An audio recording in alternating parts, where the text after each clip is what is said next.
மக்களுடன் மனதின் குரல் பொதிகை தமிழ் தொலைக்காட்சியில் 126வது மாதத்தை எட்டி சரித்திர சாதனை படைக்கும் பிரதமர் மோடியின் மன் கி பாத் நிகழ்ச்சி. நாட்டு மக்களுடன் உரையாடும் மோடிஜி நமோ ஆப் மற்றும் சாரல் ஆப் மூலம் பிரதமரோடு பேசி மகிழும் அரிய வாய்ப்பை பெற்றிடுவீர். வி ரமேஷ் வழக்கறிஞர், மாவட்ட பொதுச் செயலாளர், மத்திய சென்னை மேற்கு மாவட்ட பாஜக. ஜிஎஸ்டி வரி குறைப்பின் மூலம் சாமானிய மக்களின் வாழ்க்கை தர உயர்வுக்கு வழிவகுத்த பிரதமர் மோடிஜிக்கு தமிழக மக்கள் சார்பில் நெஞ்சார்ந்த நன்றிகள். தொழில்துறை வல்லுநர்கள் பிரிவு, தமிழக பாஜக. ஜிஎஸ்டியால் பாதிப்பு நிறைய என்ன ஒரு பாதிப்பும் கிடையாது இருந்தது. 27% மக்கள் பணம் வரியாக அள்ளப்பட்டது, கொள்ளையடிக்கப்பட்டது, ஒரு வரி தீவிரவாதம் இருந்துச்சுன்றாங்க. நாம யூஸ் பண்ற சாதாரண பல்பொடி, சாதாரண பேஸ்ட், பிரஷ், சோப்பு இதுக்கெல்லாம் எத்தனை பர்சன்டேஜ் இருக்கு தெரியுங்களா? ஜிஎஸ்டிக்கு முன்னாடி 27% இருந்தது.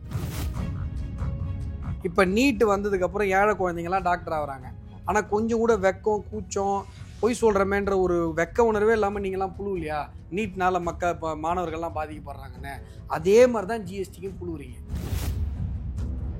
7.5 ஆண்டுகள்ல 943 முறை வரி அமைப்பு மாற்றி அமைக்கப்பட்டிருக்கு. இப்ப மாத்தினாங்கல்ல இந்த 2.0. அதுக்கு என்ன இது? அது என்ன அப்படியே பொங்கல்? இது ஏதோ பெரிய புரட்சி மாதிரி நீங்க சொல்றீங்க. நீங்க ஏதோ கிஃப்ட் கொடுத்ததாவும் சொல்றீங்க. என்ன தீபாவளி போனஸ்ன்றீங்க. மாதேஷ் கொண்டாடுறீங்களேங்க. ஏதாவது சொல்ற போற மாதேஷ் 943 முறை மாத்தந்தல உங்களுக்கு என்ன பிரச்சனை? 8 ஆண்டுகள்ல இன்னும் மக்கள் பணத்தை நீங்க இன்னும் பாக்கெட்ல வச்சிருக்கலாமே, கோடி கோடியா வச்சிருக்கலாமே. மக்கள் பணத்தை 55 லட்சம் கோடி அடிச்சிட்டீங்களேன்றாங்க. மாதேஷ், வார்த்தைகளை கவனமா பேசுங்க. ஒரு நாடு, ஒரு தேசம் முறையா டாக்ஸ் வாங்குறத அடிச்சிட்டீங்களேன்னா, உங்களை மாதிரி 2Gல ஊழல் பண்ணி வாயில போட்டு போல, உங்களை மாதிரி திருடல ஊழல் பண்ணி போற இடத்துல செந்தில் பாலாஜி மாதிரி, அதுக்கு பேர் தான் அடிக்கிறது. ஜிஎஸ்டி வரும்போது நான் வேணான்னு மறுத்தேன், இது சரியா வராது அப்படின்னு நான் சொன்னேன். யாரு? ப. சிதம்பரம். ஏங்க, ப. சிதம்பரம்லாம் ஒரு ஆளுன்னு தயவு செஞ்சு பேசாதீங்க. அவர் பொருளாதாரத்துல ஜீரோ, தற்கூரின்னு மக்களுக்கு புரிஞ்சு போச்சுங்க. சார், அவர் ஜீரோவா மாத்துன்னு சொன்னவரை போய் ஜீரோன்றீங்க. அவர் ஜீரோ தாங்க. அவர் மாத்தி கீச்சிருக்க வேண்டியதானே ஜீரோவா? அப்புறத்துக்கு 40%, 50% உப்புக்கெல்லாம் டாக்ஸ் போட்டு வச்சிருந்தாரு. நீங்க போற 4 ரோட்ல இருந்து நீங்க போற கிராம சாலை வரைக்கும் எல்லாம் மோடி காசு. மோடி காசு இல்ல சார், அரசாங்க காசு சார். இதுனா மோடி காசு. அப்ப ஸ்டாலின் காசு என்னன்னு சொல்லுங்க. நான் ஸ்டாலின் காசு சொல்லுங்க. மாநில அரசு என்ன கீச்சுது? ஆரம்ப சுகாதார நிலையம் கட்டுறதுல இருந்து மெடிக்கல் காலேஜ் கட்ட வரைக்கும் சென்ட்ரல் கவர்மெண்ட் காசு கொடுக்குது. ஸ்டாலின் என்ன சுகாதாரத்துறைக்கு என்ன பண்ணும்? மத்திய அரசின் பல திட்டங்களுக்கு மாநில அரசின் நிதியை தான் நாங்க இன்னைக்கு போட்டு செலவு பண்ணிட்டு இருக்கோம். அறிக்கை இப்போ ஒரு மாசத்துக்கு முன்னாடி ஒரு அறிக்கை சொல்லுங்க, ஒரு ஸ்கீம் சொல்லுங்க. ₹1 நீங்க போட்டீங்கன்னு சொல்லுங்க. நரேந்திர மோடி அவர்கள் தூய்மையான, அதாவது உங்களை மாதிரி ஆளுங்கெல்லாம் விரலை உயர்த்த முடியாதவர் மேல நீங்க 1000 இங்க பின்னாடி உட்காந்துட்டு கிங்கினி மிங்கினி பேசிட்டு சுத்தலாம். பிரகாஷ்ராஜ் பாத்தீங்கல்ல, ஏர்போர்ட்ல இறங்கி பாரத பிரதமர் நரேந்திர மோடி அவர்களுடைய ஹோர்டிங் வச்சிருக்காங்க. பக்கத்துல நின்று பெருமையா போட்டோ எடுத்துட்டு ட்விட்டர்ல போடுறாங்க. அதன் தமிழர்களுக்கு வணக்கம். பல்வேறு துறைகளில் ஆக சிறந்த ஆளுமைகளை சந்தித்து நாம் நேர்காணல் எடுத்து வருகிறோம். அந்த வகையில் மீண்டும் நம்மோடு இணைந்திருக்கிறார் பாரதிய ஜனதா கட்சியின் திரு அஸ்வத்தாமன் அவர்கள். அவரிடம் கேட்பதற்கு நிறைய இருக்கின்ற வாருங்கள், அவரிடமே கேட்போம். வணக்கம் அஸ்வத்தாமன் சார். வணக்கம். எப்படி இருக்கீங்க? நல்லா இருக்கு. இந்த ஜிஎஸ்டி சீர்திருத்தம், ஜிஎஸ்டி வரி குறைப்பு, ஜிஎஸ்டி ரெஜிம், இந்த மாதிரி நிறைய விஷயங்கள், அதுவும் தீபாவளி போனஸ்ன்றீங்க. இந்த முறை தீபாவளி நவராத்திரி எல்லாம் நல்லா கொண்டாடுங்க அப்படின்னு எல்லாம் பிரைம் மினிஸ்டர் அவருடைய ஸ்பீச்சில் நிறைய விஷயங்கள் சொன்னார். இது மக்கள் மீது சுமத்தப்பட்ட வரியை இன்னைக்கு குறைத்திருப்பதாக எதிர்க்கட்சிகள் சொல்றாங்க. 8 வருஷமாவே தீபாவளியும் இருக்கு, நவராத்திரியும் இருக்கு. இந்த ஜிஎஸ்டின்னு ஒன்று கொண்டு வந்ததுனால 8 வருஷத்துக்கு முன்னாடி இந்த வரி எல்லாம் இல்லாம இருந்தது. வரி இருந்தது. இந்த குட் சர்வீஸ் அண்ட் டாக்ஸ்ன்றது இந்த அளவுக்கு மக்கள் பாதிக்கப்பட்டது, மக்கள் அல்லோலப்பட்டது. 8 வருஷத்துக்கு முன்னாடி வரி இல்ல. 8 வருஷத்துக்கு முன்னாடி இருந்த அந்த வரி விதிப்புக்கும் இன்றைக்கும் நிறைய வித்தியாசங்கள் இருக்குது. 8 வருஷத்துக்கு முன்னாடி இருந்த வரியை விட இந்த ஜிஎஸ்டி என்ற ஒன்றால் இதுக்கு பதில் சொல்லுங்க. இல்ல, நான் சொல்லிடுறேன். 2.0க்குள்ளே போவேனா, 1.0 சொல்றேன். 2017 ஜிஎஸ்டி வந்து, ஜிஎஸ்டிக்கு முன்னாடி ஒரு பொருள் இருந்த விலையை விட ஒரே ஒரு பொருள் 2017 ஜிஎஸ்டிக்கு அப்புறம் விலை உயர்ந்துன்னு சொல்லுங்க. ஜிஎஸ்டியால் பாதிப்பு நிறைய என்ன ஒரு பாதிப்பும் கிடையாது இருந்தது. 27% மக்கள் பணம் வரியாக அள்ளப்பட்டது, கொள்ளையடிக்கப்பட்டது, ஒரு வரி தீவிரவாதம் இருந்துச்சுன்றாங்க. நாம யூஸ் பண்ற சாதாரண பல்பொடி, சாதாரண பேஸ்ட், பிரஷ், சோப்பு இதுக்கெல்லாம் எத்தனை பர்சன்டேஜ் இருக்கு தெரியுங்களா? ஜிஎஸ்டிக்கு முன்னாடி 27% இருந்தது. இந்த ஸ்லாப் ஜிஎஸ்டி 5%, 12%, 18%, 40% இப்படி எல்லாம் 40% கிடையாது ஜிஎஸ்டி. நான் சொல்றேன் கேளுங்க. 0, 5 நான் சொல்றது முன்னாடி 0, 5, 12, 18 இந்த 4 இருந்தது. எப்போ ஜிஎஸ்டிக்கு முன்னாடி? இப்போ 1.0 ஜிஎஸ்டி வந்ததுக்கு அப்புறம் தான் இந்த 4 ஸ்லாப். அதுக்கு முன்னாடி எப்படி இருக்கு தெரியுங்களா? கச்சாமுச்சான் டாக்ஸ். நீங்க ஒரு பொருளுக்கு இப்போ ஒரு பொருள் எடுக்கிறீங்கன்னா இந்த பொருள் விலை 7 ரூபான்னா இதுக்கு எவ்வளவு டாக்ஸ்னே உங்களால கணக்கு பண்ண முடியாது. ஏன் அப்படின்னா கலால் வரி, சுங்க வரி, வேல்யூ ஆடட் டாக்ஸ், கச்சாமுச்சான் டாக்ஸ். ஆனா ஜிஎஸ்டியால தான் நிறைய தொழில் நிறுவனங்கள் பாதிக்கப்பட்டது, மூடப்பட்டது, அப்படின்னு வேலை வாய்ப்பு இழப்பு ஏற்பட்டது. நிறைய வடமாநில தொழிலாளர்கள்லாம் பேக தூக்கிட்டு வரிசையா கியூ கட்டிக்கிட்டு அவங்க ஊருக்கு போனது அப்படின்னு புழுவுனாங்க. இல்ல அதுதான் உண்மை. அதுதான் எப்படி வந்து ஜிஎஸ்டியால நாங்க பாதிக்கப்பட்டோம்னு திருப்பூர்காரங்க கோயம்புத்தூர்காரங்க சொன்னது. நான் வேணா பக்கமா நான் கட்டுரைகளை எடுத்து உங்களுக்கு பச்சையா புழுவுறீங்க நீங்க. அப்படிலாம் யாரும் ஜிஎஸ்டியால பாதிக்கப்படலை. ஏன் சாதாரணமா கேட்குறேங்க, உங்க மைண்ட் அப்ளை பண்ணுங்க. சுதந்திர இந்தியாவில் டாக்ஸே இல்லாமல் இருந்து 2017 ஜிஎஸ்டி வந்ததுக்கு அப்புறம் தான் புதுசாக ஏதோ டாக்ஸ் போட்ட மாதிரியே நீங்கள் பேசுறீங்க. ஜிஎஸ்டிங்கிறது புது டாக்ஸ் கிடையாது. ஏற்கனவே இருந்த பல டாக்ஸ் எல்லாத்தையும் ஒன்னாக்கி ஒரே டாக்ஸாக கொண்டு வந்தாங்க. இப்போ ஒரு பொருளுக்கு 12% டாக்ஸ் 15% இருக்குன்னு வச்சுக்கோங்களேன். அதெல்லாத்தையும் கணக்கு பண்ணாங்க. வேல்யூ ஆடட் டாக்ஸ், கலால் வரி, சுங்க வரி எல்லாத்தையும் சேர்த்து 15 இருக்கா, இதை 12% ஸ்லாப்ல கொண்டு வாங்கப்பா. அப்படி குறையில அதிகமாச்சு. ஜிஎஸ்டி வந்த பிறகு 27% இருந்த சோப்பெல்லாம் 18, 12ன்னு போட்டாங்க 2017. நீங்க புழுவிட்டு நீங்களே அந்த பொய்யை நம்ப ஆரம்பிச்சிட்டீங்க. யாரும் புழுவலைங்க, நீங்க தான் இப்ப போய் சொல்றீங்க. இல்ல ஜிஎஸ்டியால நாங்க பாதிக்கப்பட்டோம். திருப்பூர்ல பனியன் கம்பெனில தொடங்கினவங்க எம்எஸ்எம்இ செக்டார் புலம்புனது இருக்கா இல்லையா? கரண்ட் கட் ஆனதுனால புலம்புனாங்க. ஜிஎஸ்டில யாரும் ஜிஎஸ்டியால பாதிக்கப்பட்டிருக்கோம்னு இருக்காங்க. கிடையாது, நீங்க போய் சொல்றீங்க. தொட்டதுக்கெல்லாம் வரி, நூலுக்கு வரி, நான் சொல்றது கேளுங்க, சேலைக்கு வரி, பனியனுக்கு வரி, சட்டை வாங்க போனவங்க சட்டை வாங்க போனவங்க சட்டை உதாரணம் நான் சொல்லிடுறேன். சட்டை வாங்க போனவங்க சட்டை வாங்காம பனியனை வாங்கி வந்துட்டாங்க. ஏன்னா மாதேஷ், இது மாதிரி கேவலமான காமெடி எல்லாம் ட்ரை பண்ண கூடாது. யார் சட்டை வாங்க போனா, யார் பனியன் வாங்கினா? சும்மா நீங்க போறோம் சட்டை வாங்க போனாங்க சார், பனியன் வாங்கிட்டு வந்துட்டாங்க சார். இது மாதிரி ஸ்வீப்பிங் ஸ்டேட்மெண்டே கொடுக்காதீங்க. ஒரு பொருள் காட்டுங்க, ஒரே ஒரு பொருள். 2017 ஜிஎஸ்டி வந்தவொடனே விலை அதிகமாச்சு. சரி கிடையாது. இப்ப இந்த சட்ட உதாரணமே சொல்ற மாதிரி, இப்போ ஒரு நூல் இருக்கு, அந்த நூலுக்கு ஒரு வரி. நூல் வந்து துணி ஆகுது, அந்த துணிக்கு ஒரு வரி. துணி வந்து சட்டை ஆகுது, அதுக்கு ஒரு வரி. இப்ப இத்தனை நாளா அதாவது ஜிஎஸ்டிக்கு முன்னாடி 2017 முன்னாடி எப்படி இருந்ததுன்னா, இந்த நூலுக்கு போட்ட வரி, சட்டைக்கு போட்ட துணிக்கு போட்ட வரி, தச்சு சட்டையானதுக்கு வரி, இது எல்லாமே சேர்ந்து நம்ம கொடுக்கணும். ஜிஎஸ்டிக்கு அப்புறம் என்ன ஆச்சு தெரியுங்களா? நூலுக்கு போட்ட வரி இருக்குல்ல, அது வந்து துணிக்கு இன்புட் ஆகும். துணிக்கு போட்ட வரி இருக்குல்ல, அது சட்டைக்கு இன்புட் ஆகும். சரி, அப்போ இதுக்கு 5, அதுக்கு 5, இதுக்கு 5, அப்படின்னா மொத்தம் 15 வரும்ல. அப்படி வராது. அப்படி வந்துச்சு. கோயம்புத்தூர்ல ஒரு ஹோட்டல் அதிபர் சொன்னார்ல, பன்னுக்கு ஒரு வரி, ஜாமுக்கு ஒரு வரி, பன்னு ஜாமு சேர்ந்தா ஒரு வரி, இதெல்லாம் ஒரே ஸ்லாபுக்கு கொண்டு வாங்க அப்படின்னு சொன்னாரா இல்லையா? நான் சொல்றது நடந்துச்சா இல்லையா? ஒரு ஹோட்டல் அதிபர் வந்து டேட்டாவை வச்சுக்கிட்டு, இல்ல நான் இப்ப சமீபத்திய உதாரணம் இல்லைங்க, நான் டேட்டா வச்சுக்கிட்டு உங்களுக்கு புரிய வைக்கிறதுக்காக உதாரணம் சொல்றேன். நீங்க எங்கெங்கயோ கேட்ட கதைகளை வச்சுக்கிட்டு உங்களுடைய புனைவுல என்கிட்ட பேசிட்டு இருக்கீங்க. இல்லங்க, கோயம்புத்தூர்ல இப்படி ஒரு ஹோட்டல் அதிபர் பன்னுக்கு ஒரு வரி, ஜாமுக்கு ஒரு வரி, பன்னு ஜாமு சேர்ந்தா ஒரு வரி. அவர் என்ன சொன்னாரு சொல்லுங்க. இது இப்ப சொல்றேனே அதேதான், இப்படிதாங்க இருக்குது. நான் அவர் என்ன சொன்னாரு நான் சொல்றேன் கேளுங்க. இப்ப என்ன நடந்ததுன்னா, இந்த இன்புட் எல்லாமே ஒரே வரியா வந்தது. அப்படிதான் ஜிஎஸ்டில வந்துச்சே ஒழிய, நீங்க சொல்ற மாதிரி ஒரு பொருளுக்கு கூட எக்ஸ்ட்ரா டாக்ஸ் போடப்படலை. நான் சொல்றது 2017 0.1% கூட எந்த பொருளின் மீதும் விலை உயர்வு ஏற்படவில்லை. அதுக்கப்புறம் என்னாச்சுன்னு சொல்றேன். இப்ப என்ன நடந்தது? ஜிஎஸ்டி சுமையா சுகமா? மக்கள் மீது சுமத்தப்பட்ட ஒரு, நீங்களும் நானும் மக்கள் தானங்க. ஆமாங்க, நம்ம ஜிஎஸ்டின்னு ஒண்ணுன்றது ஒரு அச்சத்தை ஏற்படுத்தியது. அச்சத்தை நீங்க ஏற்படுத்துனீங்க, புரியுதா? இல்லங்க, ஒரு 200 ரூபாய்க்கு ஹோட்டல், நான் சொல்லிடுறேன், உங்களுடைய அரசியல் அறிப்புக்காக நீங்க ஏற்படுத்துனீங்க. ஐயா நான் சொல்லிடுறேங்க ஐயா, 200 ரூபாய் போயிட்டு ஒரு குடும்பத்துல 4 பேர் இட்லி சாப்பிடுறோம், ஏறல. கூட 30 ரூபாய் சேர்த்துக்கு வாங்கினாங்களா இல்லையா? ஏற்கனவே வேட்டுங்கிற பேர்ல வாங்கிட்டு வாங்கியிருந்தாங்க. அப்ப 12 ரூபாய் வாங்கியிருந்தோம், 10 ரூபாய் வாங்கியிருந்தோம், 30 ரூபாய் மாதிரி. போய் மாதேஷ், அசிங்கமா போய் சொல்லாதீங்க. வேல்யூ ஆடட் டாக்ஸை விட 0.1% கூட ஜிஎஸ்டியில் அதிகமாகலங்கிற நீங்க அப்படியே போய் சொல்றீங்க. 2017 டேட்டாவே நான் சொல்றேன். வட மாநிலங்களிலேயே கபர் சிங் டாக்ஸ்ன்னு சொன்னாங்களா? இது எப்படின்னா, லாரியை கொண்டு போய் அப்படி ஓரம் நிறுத்து, ஃபர்ஸ்ட் இதை கட்டு, டோலை கட்டு, என்னத்தையாவது பண்ணு அப்படின்னு மிரட்டுற துணி தானே அந்த கபர் சிங் டாக்ஸ்ன்னு. இந்த ஜிஎஸ்டி டாக்ஸ் மேல அப்படி வட மாநிலத்திலே இவ்வளோ ஒரு அச்சப்பட்டாங்க அந்த மக்கள். இது வந்து ஜிஎஸ்டி வர்றதுக்கு முன்னாடி மாதேஷ், இந்த ரோட்ல லாரி எல்லாம் லைனா நிக்கின்னு டாக்ஸ் கட்டிட்டு போவாங்கல்ல, அதெல்லாம் ஜிஎஸ்டி வர்றதுக்கு முன்னாடி. இல்ல ஜிஎஸ்டியே கபர் சிங் டாக்ஸ்ன்றத வட மாநிலத்துல சொல்லுவாங்க. உங்களுக்கு எப்படி புரியுது? மக்கள் அச்சமுட்டும் பயத்தை ஏற்படுத்தி 2017க்கு முன்னாடி ஒரு மாநிலத்திலிருந்து இன்னொரு மாநிலத்துக்குள்ள போகணும்னா லாரி 100 கணக்குல லைனா நிக்கும். ஏன்னா ஒரு இன்டர்ஸ்டேட் டாக்ஸ். இது வந்து இப்ப என்ன பண்ணிட்டாங்க, அது இன்டர்ஸ்டேட் டாக்ஸ் ஜிஎஸ்டிக்குள்ளே கொண்டு வந்துட்டாங்க.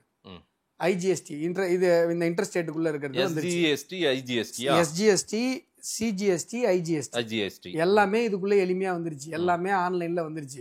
இப்ப நீங்க 2017க்கு அப்புறம் லாரியை புடிச்சு நிறுத்துறது டாக்ஸ் மெத்தட் கிடையாது. சரி, நீங்க என்ன சொன்னீங்க, கபர் சிங் டாக்ஸ். இந்த கபார் சிங் டாக்ஸ் எல்லாம் ஜிஎஸ்டி வர்றதுக்கு முன்னாடி மாதேஷ். இல்ல நான் என்ன சொல்றேன், பேரும் இப்ப நீட் வந்ததுக்கு அப்புறம் ஏழை குழந்தைங்க எல்லாம் டாக்டர் ஆகுறாங்க. ஆனா கொஞ்சம் கூட வெக்கம் கூச்சம் பொய் சொல்றமேன்ற ஒரு வெக்க உணர்வே இல்லாம நீங்க எல்லாம் புழு இல்லையா? நீட்னால மாணவர்கள்லாம் பாதிக்கப்படுறாங்கன்னு. அதே மாதிரிதான் ஜிஎஸ்டிக்கும் புழுவுறீங்க. ஆனா டேட்டா உங்ககிட்ட கிடையாது. நீங்க ஜிஎஸ்டிக்கு முன்னாடி போய் ஹோட்டல்ல சாப்பிட்டு 200 ரூபாய்க்கு சாப்பிட்டு 15 ரூபா வேட்டு கட்டிருப்பீங்க. ஜிஎஸ்டிக்கு அப்புறம் வேட்டுன்றத ஜிஎஸ்டியா கட்டினீங்க. ஆனா 1 ரூபா கூட நீங்க எக்ஸ்ட்ரா கட்டல. ஒண்ணு ரெண்டு பகுதியா ரெண்டா பிரிச்சு அந்த பில்லே 2.0 அப்புறம் பேசுவோம். அது பெரிய நீங்க ஏதோ புதிய இந்தியா பிறந்துருச்சுன்னு டிமானிட்டேஷன் சொன்ன மாதிரி இப்ப புதுசா சொல்றீங்க. உண்மையிலேயே சொல்றேன், இந்த மாதிரி ஒரு விஷயம் சொல்றேன் கேளுங்க. 7.5 வருஷத்துல 7.5 ஆண்டுகள்ல 943 முறை வரி அமைப்பு மாற்றி அமைக்கப்பட்டிருக்கு. இப்ப மாத்துனாங்கல்ல இந்த 2.0. அதுக்கு என்ன இது? அது என்ன அப்படியே பொங்கல்? இது ஏதோ பெரிய புரட்சி மாதிரி நீங்க சொல்றீங்க. நீங்க ஏதோ கிஃப்ட் கொடுத்ததாவும் சொல்றீங்க. என்ன தீபாவளி போனஸ்ன்றீங்க. மாதேஷ் கொண்டாடுறீங்களேங்க. ஏதாவது சொல்ற போற மாதேஷ் 943 முறை மாத்தனதுல உங்களுக்கு என்ன பிரச்சனை? அந்த மாதிரி ஒண்ணுதான் இது, அவ்வளவுதான். அந்த மாதிரி ஒண்ணுதான் இது. இதுல என்ன இது பெரிய புரட்சி? இது உங்களுக்கு சத்தியமா இப்ப புரியல. 943 முறை எதுக்காக மாறிச்சு? வரி அமைப்பே மாத்தி இருக்காங்க. வரி அமைப்பே எல்லாம் மாத்தலைங்க. ஐயோ அப்பா, நான் சொல்ல திரு ரகுநாதன் அவர்கள் வந்து இந்திய தொழிலாளர் முனைவோர் சங்கத்தினுடைய தலைவர். அவர் சொல்றாரு. யாருங்க அவரு? கம்யூனிஸ்ட்காரரா? ஏன்னா இந்த மாதிரி உங்களை வந்து யாருமே அம்பலப்படுத்திட கூடாதா? உங்களை கேள்வி கேட்க கூடாதா? பேசுற டோன்லயே கண்டுபிடிச்சிருவேன். அதெல்லாம் ஒரு ஸ்பெஷாலிட்டி. அவர் தொழில் முனைவோர் சங்கத்தினுடைய தலைவர். அதாங்க பேசுற டோன்லயே கண்டுபிடிச்சு. இந்த மாதிரி அறிவுட்டத்தனமா யார் பேசுவான்னு எனக்கு தெரியாதா? அதை வச்சு கண்டுபிடிச்சிருவேன். அதாவது 943 தடவை மாறிச்சுங்கிறீங்கல்ல, என்ன விஷயம்னாலும் கொஞ்சம் புரிஞ்சுக்கோங்க. இல்ல இது மாதிரி தானே இந்த மாற்றம் தானே, சீர்திருத்தம் தானே. கேட்கவே மாட்டீங்கல்ல. சீர்திருத்தம்னா என்னன்னு புரிஞ்சுக்கோங்க. 4 ஸ்லாப் இருந்தது, இப்ப 2 ஸ்லாப் தான் இருக்கு. அதுதான் 4 ஸ்லாப் போட்டு மக்கள்கிட்ட இருந்து காசை கசைக்கு பிழிஞ்சிட்டீங்கன்றாரு சிதம்பரம். ஐயா ஏங்க நான் சொல்றது புரியுதா புரியல? நான் வந்து சிதம்பரம் யாருங்க அதை சொல்றதுக்கு? சிதம்பரம் தானே பொருளாதார மேதைங்கய்யா. உங்க பொருளாதாரத்தை பாருங்க. இந்த பொருளாதார புலி மேதை அதெல்லாம் சிதம்பரத்தை சொல்லிட்டு இருக்காதீங்க. தமிழ்நாடு மக்களுக்கு ரொம்ப விழிப்புணர்வு வந்துருச்சு. இன்னும் இந்த உருட்டெல்லாம் உருட்டாது சார். அவரு 2017 இந்தியாவின் ஐயா நான் இல்ல, நான் சொன்னேன் 2017 இது டிஜிட்டல் டிரான்சாக்ஷன்லாம் எப்படி கொண்டு வருவீங்க? சாதாரண தெரு ஒரு கொடைக்கு எப்படி வரும், எப்படி சாத்தியம் அப்படின்னு பேசினாரு. இப்ப கூட அது நம்ம 2 பேரும் ஏற்கனவே பேசுனது சொல்லிருக்கீங்க. அது பாருங்க 10 லட்சம் பேர் பாத்துருக்காங்க 24 மணி நேரத்துல. ரைட்டுங்க. இந்த கதையெல்லாம் விடாதீங்க. சிதம்பரம் ரீல்லாம் வந்து தொங்கிட்டு இருக்குது. இன்னும் பொருளாதார மேதைன்னு உருட்டிட்டு இருக்கிறீங்க. நாட்டையே திவாலாகனவங்க எவ்வளவு பெரிய பொருளாதார சார். பொருளாதார சாதிச்சு காட்டணும் சார். நாட்டுடைய பொருளாதாரத்தை கொண்டு போய் அகலபாதத்துல போட்டு சார் அவர் எவ்வளவு பெரிய மேதை தெரியும். இன்னைக்கு நீங்க இருங்க, நீங்க உங்க சந்தோஷம் எல்லாம் இன்னும் நல்ல சந்தோஷமா சொல்லுங்க. 22ஆம் தேதி பெரிய சந்தோஷம். 22ஆம் தேதிக்கு முன்னாடி நீங்க போய் ஒரு பேஸ்ட் வாங்குனீங்கன்னா அதோடைய விலையை விட 22க்கு அப்புறம் வாங்குனீங்கன்னா 10 ரூபா. அதுக்கு முன்னாடி அந்த வரியை வாங்கினது யாரு? நீங்க தானே வாங்குனீங்க 8 வருஷமா. அதுதான் எனக்கு வாயில ஏதாவது வந்துட போதுன்ற 1947 இருந்து வாங்கிட்டு இருக்காங்க. 8 வருஷமான்றீங்க. எங்க இருந்து வருது? எப்படி இப்பெல்லாம் பேசுறீங்க சார்? 2017 ஜிஎஸ்டி கொண்டு வரும்போது அன்னையில இருந்து இன்ன வரைக்கும் 55 லட்சம் கோடி மக்கள் பணம் கசைக்கு பிழிந்து மக்கள் பணத்தை வந்து வரியா எடுத்திருக்கீங்க. ஆமாவா இல்லையா? 2017க்கு முன்னாடி மக்கள் பணம் வரியா வாங்கப்படலையா? இன்னைக்கு 55 லட்சம் கோடி பெரிய அமௌண்ட்டுங்க. நான் கேக்குற கேள்விக்கு உங்களுக்கு எனக்கு பதில் இருக்கு. அன்னைக்கு வேட்டா வாங்குச்சு, இன்னைக்கு ஜிஎஸ்டியா வாங்குச்சு. ஆனாலும் ஜிஎஸ்டி மக்கள் விரும்பாத ஒன்று. அடாடாடா, யார் சொன்னா? வேட்டு மக்கள் விரும்பினாங்களா? வேட்டு கலால் வரி, சுங்க வரி, எப்பா போடுங்கப்பா வரிய கமான் கமான்னாங்களா? நீங்க எதுக்கு போட்டீங்க ஜிஎஸ்டி? எதுக்கு ஜிஎஸ்டி? கேன்சர் மருந்துக்கு ஜிஎஸ்டி போட்ட கூட்டங்க இது. இந்த அரசாங்கம் மோடி வந்து கேன்சர் மருந்துக்கு போட்டாருங்க ஜிஎஸ்டி. மாதேஷ் ஏதாவது சொல்ற போற மாதேஷ், ஏதாவது வார்த்தை வந்து ஊந்துற போது மாதேஷ், கேன்சர் மருந்துக்கு இப்ப ஜிஎஸ்டி போட்டாங்கன்றீங்கல்ல, அதுக்கு முன்னாடி வேட், சுங்க வரி, கலால் வரி இல்லாம இருந்ததா? சார் இது வந்து ஒரு பொருள் சொல்லுங்க, இவ்வளவு தூரம் பேசுறீங்கல்ல, ஒரே ஒரு பொருளுங்க. 2017 ஜிஎஸ்டி வந்ததுக்கு அப்புறம் இந்த பொருளுக்கு 0.1% வரி அதிகமாச்சுங்க. அதுக்கு முன்னாடி வரி இல்லைங்க. ஒரு பொருள் சொல்லுங்க பாப்போம். நீங்க இப்படி கேவலமா புழுவுறீங்க ஒரு பொது வாழ்க்கையில இருந்து. Sir notebook, pencil, rubber, கண்ணாடி இந்த மாதிரி அத்தியாவசியத்துக்கெல்லாம் ஜிஎஸ்டி வாங்குச்சா இல்லையா? இப்ப ஜீரோவா? ஏற்கனவே 5% வாங்குனீங்களா? இப்ப மாட்டீங்க பாருங்க. இப்ப மாட்றீங்களா? இன்னைக்கு ஜீரோ ஆக்குனீங்களா? இத்தனை நாள் நாங்க 5% மக்கள் பணத்தை வாங்குனீங்களா இல்லையா? இப்ப அப்படியே வாங்குனீங்களா இல்லையா? அது என்ன பதில் தாங்க சொல்ல வரேன். வாங்குனீங்களா பதில் சொல்ல விடுவீங்களா விட மாட்டீங்களா? இல்ல நான் ஏஞ்சு பாரு, நீங்க வாங்குனீங்களா தனியா கேட்டு உட்காந்துருங்க. கேள்வி கேட்கறீங்க, பதில் சொல்ல வாங்குனீங்களான்னா அமைதியா இருங்க, பதில் சொல்றேன். இப்ப ஜீரோ நோட்டு, பேனா, புக்குக்கு ஜிஎஸ்டி 2017 இருந்து 5%, 2017க்கு முன்னாடி 12%. அப்போ கொண்டு போய் உங்க மூஞ்சி எங்க வச்சிருந்தீங்க? இதே நீங்க சொல்ற நோட்டு, பேனா, பென்சில், புக்குக்கு 12% வாங்கினானே, அவங்கள போய் நீங்க ஏன் கேட்கல? அப்ப பேசிட்டு போற பொருளாதார மேத 12% வாங்கினார்ல, ஏன் கேட்கல? என்ன பேச்சு இது? பதில் சொல்லுங்கப்பா. நான் எவ்வளவு நேரம் பதில் அமைதியா இருக்கேன், பதில் சொல்லுங்க சார். 2.25 லட்சம் கோடி நான் சொல்லிடுறேன் சார். அன்னைக்கு வேல்யூ ஆடட் டாக்ஸ் இருந்தபோது மக்கள் பெரிய சுமையாக கருதல அன்னைக்கு. என்னங்க பேசுறீங்க? ஆனால் இன்னைக்கு ஜிஎஸ்டி பெரிய சுமை. எம்எஸ்எம்இ செக்டார்கள் தொழில் நனைந்து போயிருச்சு சார். நிறைய பேர் தொழில மூட்டு நாங்க பாதிக்கப்பட்டோம் சொன்னாங்க சார். சரி, நான் என்ன கேக்குறேன், இப்ப இதே மாதேஷ் என்கிட்ட என்ன சொன்னீங்க சார்? ஜிஎஸ்டி வந்ததுக்கு அப்புறம் சார் 55,000 கோடி 55 லட்சம் கோடி ஜிஎஸ்டி வரும், வரி தீவிரவாதம் நடந்துச்சு நாட்டுல. அதாவது வேணாம் மதேஷ், அப்படிலாம் பேசாதீங்க தயவு செஞ்சு. வாயில ஏதாவது வந்துட போகுது. வரி தீவிரவாதம்னா என்னன்னு தெரியுமா? கொஞ்சமாவது அடிப்படை அறிவோட பேசுங்க. வரி கட்டினாதான் நாடு நடக்கும். உலகத்துல இருக்கிற எல்லா நாட்டிலையும் வரி கட்டுறான். வரி தீவிரவாதங்கிற வார்த்தை எவனும் சொல்ல மாட்டான். இது வந்து நீங்க சொல்ற வார்த்தை கான்ஸ்டிடியூஷனுக்கே அகேன்ஸ்ட் ஆனது. கொஞ்சமாவது பொறுப்பா பேசுங்க. ஒரு சட்டப்பூர்வமான தேசத்துல சட்டப்பூர்வமா இருக்கிற ஆளு எப்படி பேசணுமோ அப்படி பேசுங்க. வரி தீவிரவாதம்னா என்ன? வரி தீவிரவாதம் ஜிஎஸ்டிக்கு முன்னாடி தான் வரி தீவிரவாதம். நீங்க வந்து இதுக்கு டாக்ஸ், தொட்டா டாக்ஸ், இந்த ஸ்டேட்ல இருந்து அந்த ஸ்டேட்டுக்கு போனா டாக்ஸ், அங்க இருந்து இங்க ஊந்தா டாக்ஸ், கடைசியில விற்கும் போது வேல்யூ ஆடட் டாக்ஸ், எல்லா டாக்ஸையும் எளிமைப்படுத்தி ஒரே டாக்ஸா கொண்டு வந்தாங்க. நீங்க உங்க வாயால சொல்றீங்க 55 லட்சம் கோடி. நான் சொல்ல, கார்கே சொன்னது, காங்கிரஸ் தலைவர் கார்கே. ஐயோ, யார் சொன்னாலும் உண்மைதான். டேட்டாவை யாரும் மறுக்க முடியாதுங்க. வரி வருவாய் ஒரு நாட்டிற்கு அதிகமாக வருகிறது அப்படின்னு சொன்னா நிறைய வருமானம் பெருகி இருக்கிறது தானே அர்த்தம். நிறைய தொழில் நிறுவனங்கள் புதிதாக உருவாயிருக்கிறது தானே அர்த்தம். ஜிஎஸ்டிக்குள்ள நிறைய நிறுவனங்கள் பதிஞ்சிருக்குன்னு தானே அர்த்தம். வாய் கூசாம நிறுவனங்கள்லாம் மூடிட்டு போனாங்கன்னு புழுவுறீங்க. ஜிஎஸ்டியால நாங்க நிறுவனத்தை மூட்டோம், நாங்க எங்களால தொழில் நடத்த முடியல புழுவுறீங்களே மாதேஷ் சார். நீங்க சொல்ற டேட்டாவே முரண்பாடா இருக்கு. முரண்பாடு இல்ல. 55 லட்சம் கோடி வருவாய் வந்திருக்கு ஜிஎஸ்டில அப்படின்னு சொன்னா புதிதாக நிறுவனங்கள் பதியப்பட்டிருக்கிறது, புதிதாக நிறுவனங்கள் உருவாகி இருக்கிறது, நிறுவனங்களுடைய வியாபாரம் அதிகரித்திருக்கிறது. இல்லையே 2 வருஷம் கொரோனாவால பாதிக்கப்பட்ட போது கூட நீங்க சொல்ற வரி இந்த வரி பூரா வாங்குனீங்கல்ல, ஜிஎஸ்டி வாங்குச்சா இல்லையா? அப்பவும் வசூல் தானே பண்ணிட்டு இருந்தீங்க. உங்களுக்கு என்னத்தை நான் எப்படி சொல்லி புரிய வைக்கிறது? உங்களை என்ன புரிஞ்சுதான் பேசுறீங்களா, இல்ல உங்களுக்கு புரியலையா, இல்ல புரியாத மாதிரி நடிக்கிறீங்களான்னு புரியல எனக்கு மாதேஷ். இல்லை இது புரிஞ்சிச்சுன்னு சொன்னால் வந்து உங்களை அறிவாலயத்துக்குள்ளே சேர்த்துக்க மாட்டாங்களான்னு தெரில. குழந்தைங்க கூட புரிஞ்சிருக்கும் நான் சொன்னது. உங்களுக்கு புரியலையா மாதேஷ்? நல்லா புரிஞ்சுக்கோ மாதேஷ். 8 வருஷமாக வரி கிடையாது. 1947 இந்த வரிலாம் இருக்குது. வேல்யூ ஆடட் டாக்ஸு, சுங்க வரி, கலால் வரி, மண்ணு வரி, மம்முட்டி வரின்னு ஊறுபட்ட வரி இருந்தது. எல்லாத்தையும் ஒன்னாக்கி ஜிஎஸ்டின்னு ஒரே வரியாக கொண்டு வந்தாங்க. எதுக்காக 4 ஸ்லாப் கொண்டு வந்தாங்க தெரியுங்களா? நீங்க கேட்கலாம் சார், அப்பயே 2 ஸ்லாபா கொண்டு வந்திருக்கலாமே சார். இப்ப 5%, 18%, 2 ஸ்லாப். அப்ப ஏன் சார் 4 கொடுத்தீங்க அப்படின்னு சொன்னா, நம்ம நாட்டுல நிறைய வரி இருந்தது மதேஷ். இப்ப இந்த பொருள் 7 ரூபாய்க்கு விற்குதுன்னு வைங்களேன். இதுக்கு உள்ள பாத்தீங்கன்னா இந்த ஒரு ஸ்டேட்ல இருந்து இன்னொரு ஸ்டேட்டுக்கு வந்ததுக்கு, இதுக்கு ஸ்டிக்கர் ஒட்டினதுக்கு, இதுக்கு பேக்கிங் பண்ணதுக்கு, வேல்யூ ஆடிங்க்கு, இதுக்குன்னு ஏகப்பட்ட டாக்ஸ் இருந்தது. இப்ப இந்த பொருளுக்கு ஒரு 19% இல்ல 22% வச்சுக்கோங்களேன். இதை என்ன பண்ணாங்கன்னா 22% இருக்குப்பா, இதை 18க்கா கொண்டு வந்துரு. ஒரே ஸ்லாப். 22 இருக்கிற பொருள், 25 இருக்கிற பொருள், 27 இருக்கிற பொருள், 30 இருக்கிற பொருள் எல்லாம் 18க்கு வந்துருச்சு. ஆச்சா, 13 இருந்தது, 14 இருந்தது, 16 இருந்தது, 17 இருந்தது, எல்லாம் 12க்கு வந்துச்சு. 10 இருந்தது, 9 இருந்தது, 8 இருந்தது, எல்லாம் 5க்குள்ள வந்துருச்சு. இது VAT வந்து ஜிஎஸ்டி மாறின முன்னாடி. ஆமா, இதுதான் நடந்தது. அதுக்கு முன்னாடி கச்சா முச்சான்னு இருந்தது. 37.5% வரின்னு இருக்கும். இங்க என்ன பாருங்க, 37% வரின்னு இருக்கும், 42% வரின்னு இருக்கும். நான் ஒரு டேட்டா சொல்லட்டுங்களா? ஒரு நிமிஷம் மாதேஷ், நான் ஒரு டேட்டா சொல்லி இப்பதான் உங்களுக்கு புரிய ஆரம்பிக்குது. இல்ல எனக்கு உங்களுக்கு டேட்டா என்ன பயம்னா, ஐயோ நமக்கே புரியுது, மக்களுக்கு புரிஞ்சிருமே, இப்ப டேட்டான்னு வரீங்க குறுக்கால. நான் சொல்றது டேட்டா தான், மக்களுக்கு புரியுற மாதிரி எளிமையா சொல்றேன். இது எல்லாம் பாத்தீங்கன்னா 5, 12, 18 எல்லாம் அப்படியே ஒன்னாக்கிட்டாங்க. இதுதான் மதேஷ் 4 ஃபேக்டர்.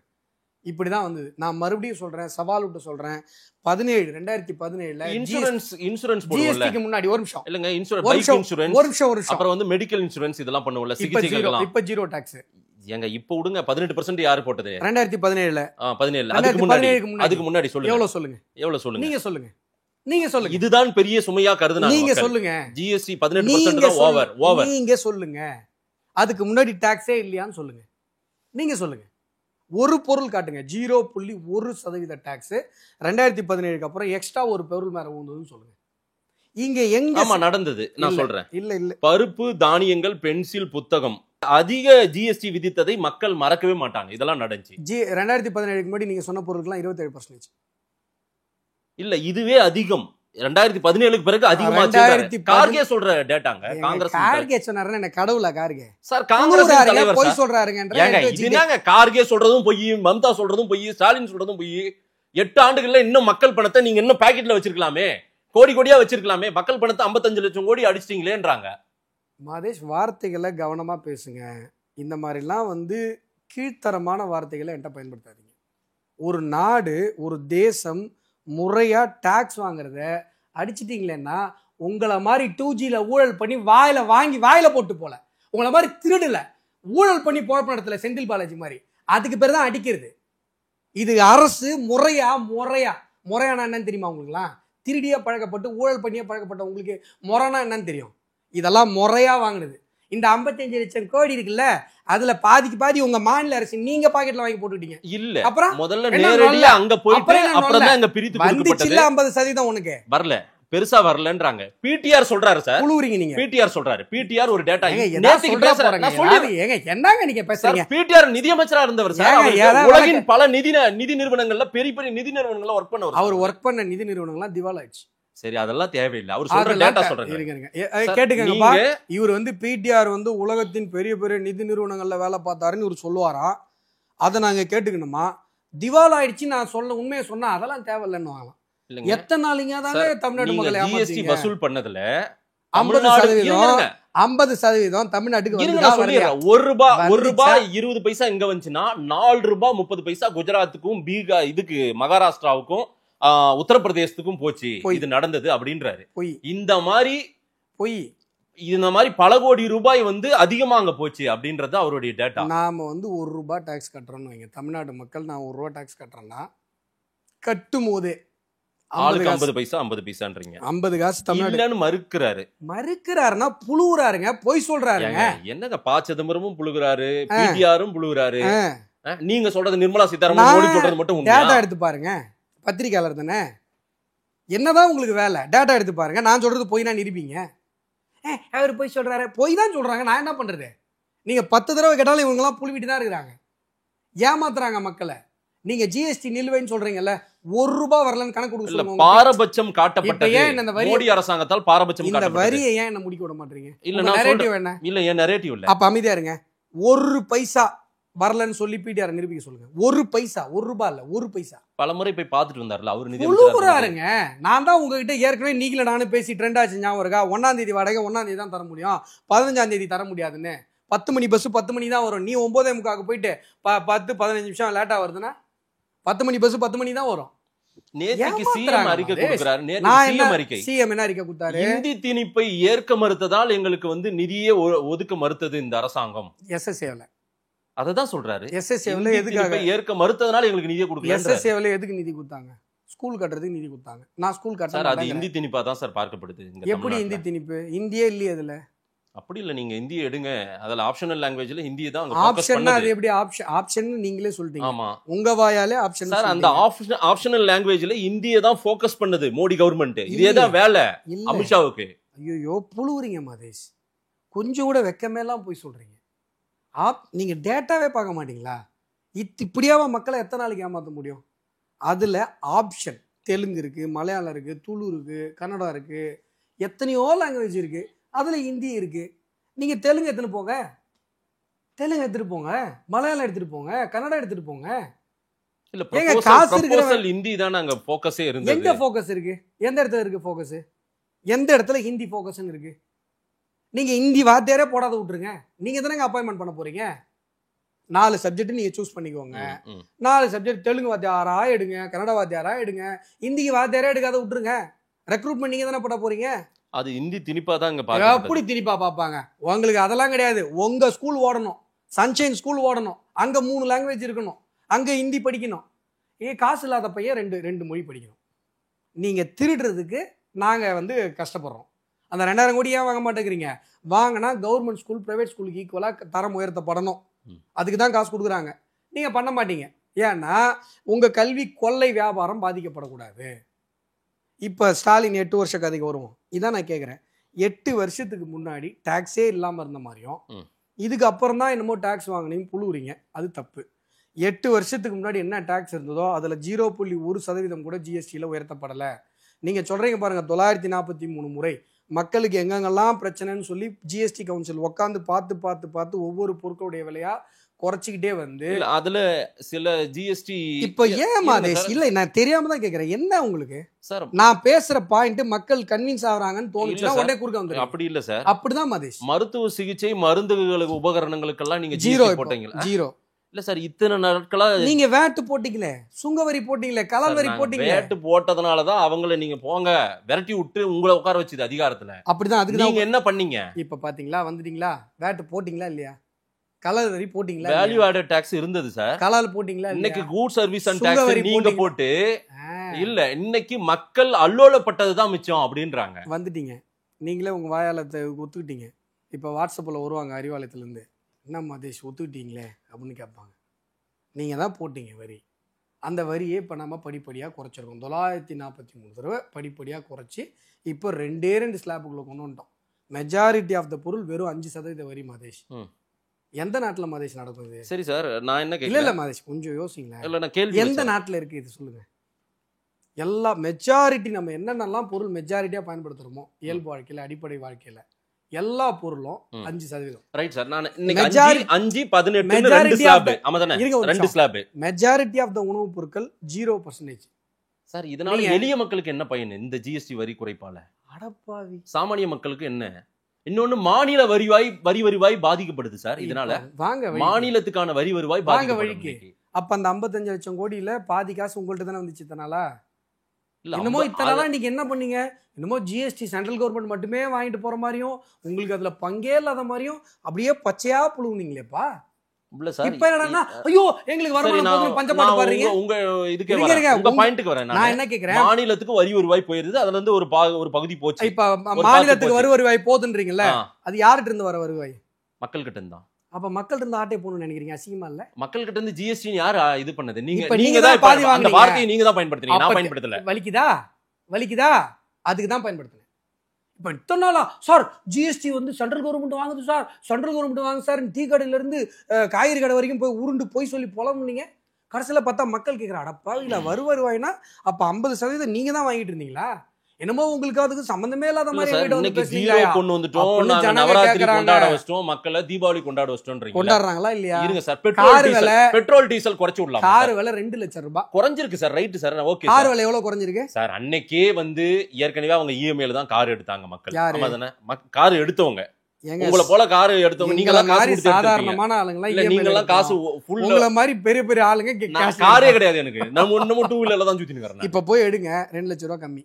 இல்ல சார், அன்னைக்கு 22 இஎம்ஐ எடுக்கும்போது 22 கட்ட ஜிஎஸ்டிக்கும் அவங்க வட்டி கட்டி இருந்தாங்க. ஆமா தானே? என்ன வட்டி?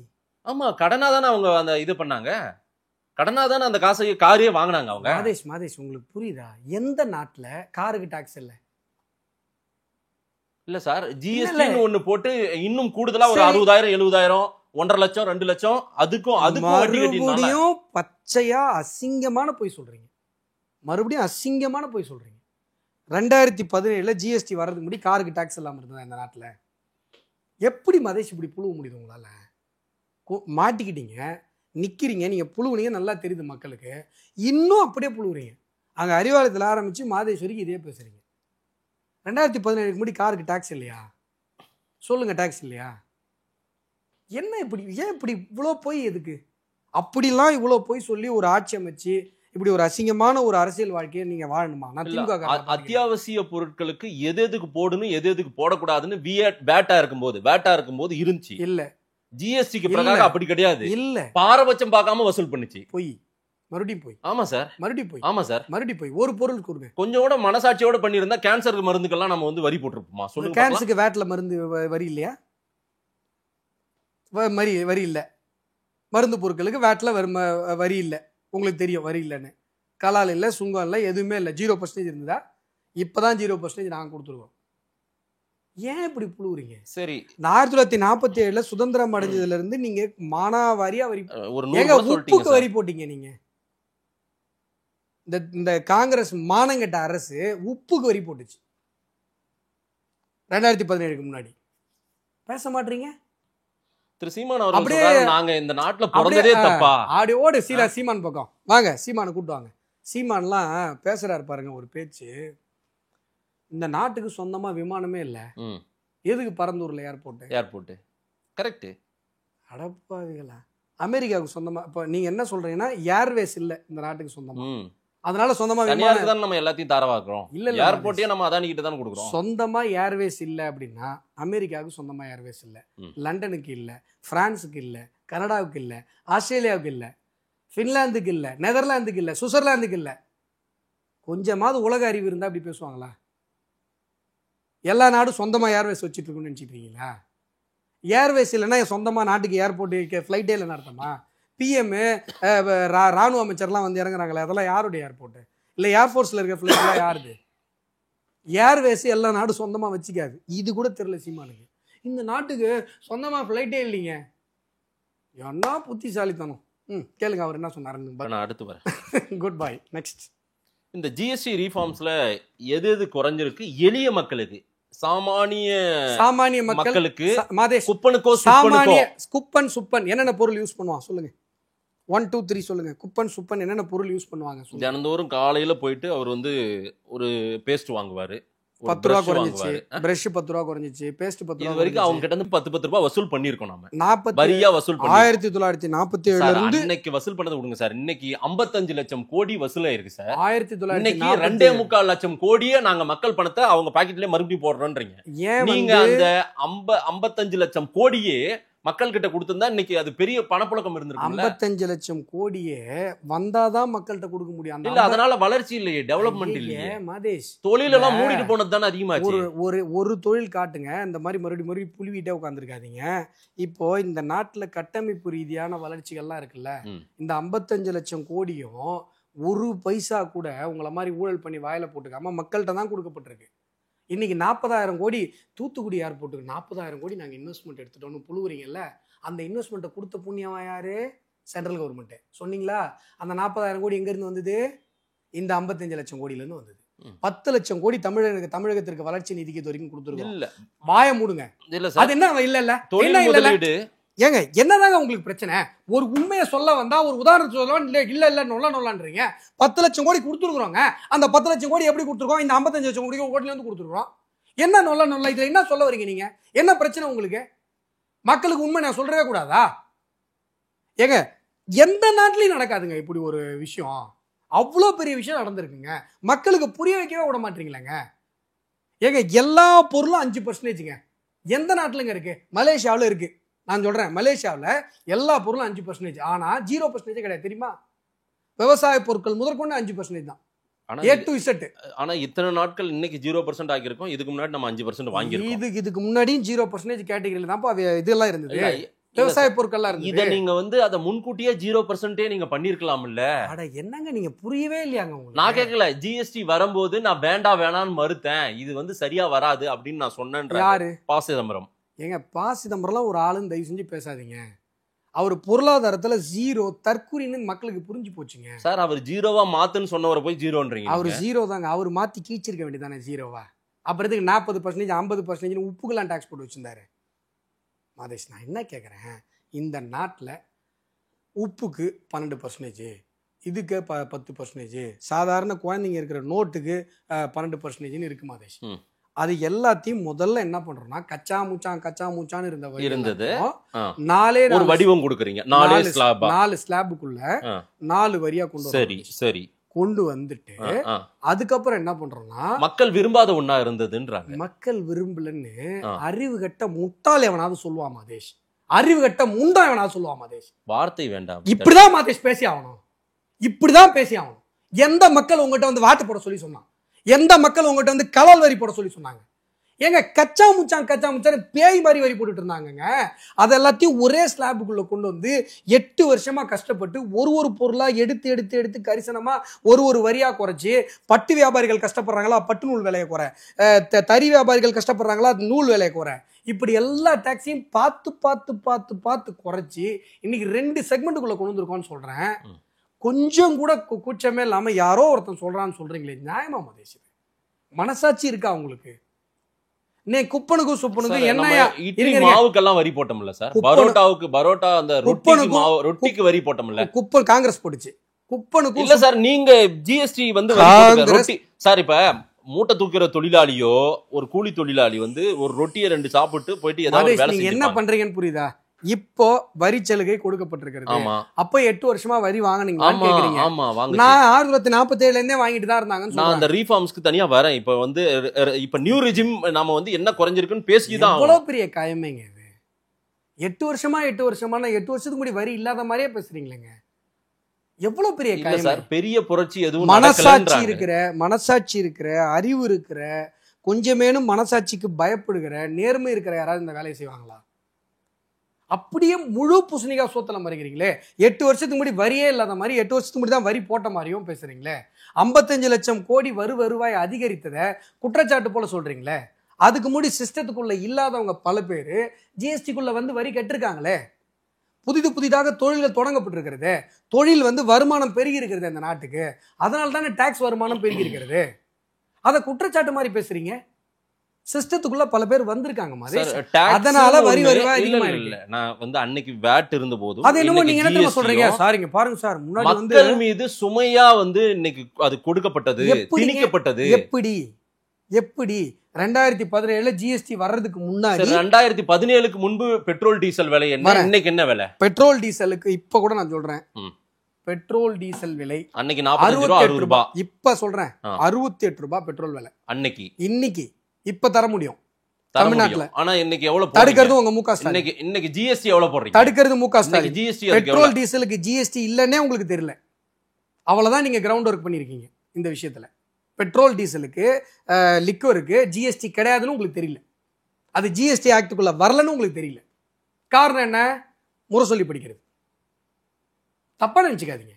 என்னுடைய தம்பி தான், என்னுடைய சகோதரன் தான். ஆனா உண்மையை சொல்லிதான் ஆகும். நீங்க வந்து உண்மை ஆராயல. எப்பொருள் யார் வாய் கேட்பினும் அப்பொருள் மெய்ப்பொருள் காண்பதையும் நீங்க தேடல. நீங்க திருவள்ளுவர் பேச்சு கேட்டிருந்தா இதெல்லாம் தெரிஞ்சிருக்கும். ஈவராம் சாமி பேச்சு கேட்டதெல்லாம் தெரியல. ஜிஎஸ்டிக்குள்ள பெட்ரோல் டீசல் கிடையாது. காரணம் முக ஸ்டாலின். இன்னைக்கு 68 ரூபாய்க்கு தமிழ்நாட்டில் 68 ரூபாயிலேருந்து 69 ரூபா தான் பெட்ரோல் விலை கிடைக்கணும். 101 ரூபாய் வச்சிருக்கிறதுக்கு காரணம் ஸ்டாலின், மம்தா, இந்த மாநில அரசுகள். எப்படின்னு விளக்கமா சொல்றேன் கேளுங்க. இன்னைக்கு நம்ம 101 ரூபாய்க்கு போடுறோம்ல மதேஷ், 2 வீலர்ல போடுறோம்ல. இந்த 101 ரூபாய் அதுல 22 ரூபாய் மாநில அரசு, இங்க தமிழ்நாட்டை பொறுத்த வரைக்கும் சொல்றேன், 22 ரூபாய் ஸ்டாலின் மாநில அரசுக்கு போகுது, 19 ரூபாய் மத்திய அரசுக்கு போகுது. 101 ரூபாயில இப்ப இந்த பேஸ் பிரைஸ், டீலர் கமிஷனு இதெல்லாம் வச்சு அந்த பேஸ் பிரைஸை மட்டும் வச்சுக்கிட்டு டீலர் கமிஷனை எடுத்துட்டு இந்த நான் சொல்றேன் இதெல்லாம் கழிச்சு நீங்க பேஸ் பிரைஸ்ல போட்டு இப்ப ஜிஎஸ்டியில் அதிகபட்ச ஸ்லாப் என்ன 18 போட்டீங்கன்னா 68 ரூபாயிலேருந்து 69 ரூபாய்க்கு இன்னைக்கு நமக்கு பெட்ரோல் விலை கிடைக்கும். ஜிஎஸ்டிக்குள்ள ஒரு பார்ட் அமௌண்ட் வந்து சென்ட்ரல் கவர்மெண்ட்டுக்கு போகுது இல்ல? எதுல 19 ரூபாய் சென்ட்ரல் கவர்மெண்ட். அதுதான் 19 ரூபாய் போகுது இல்ல?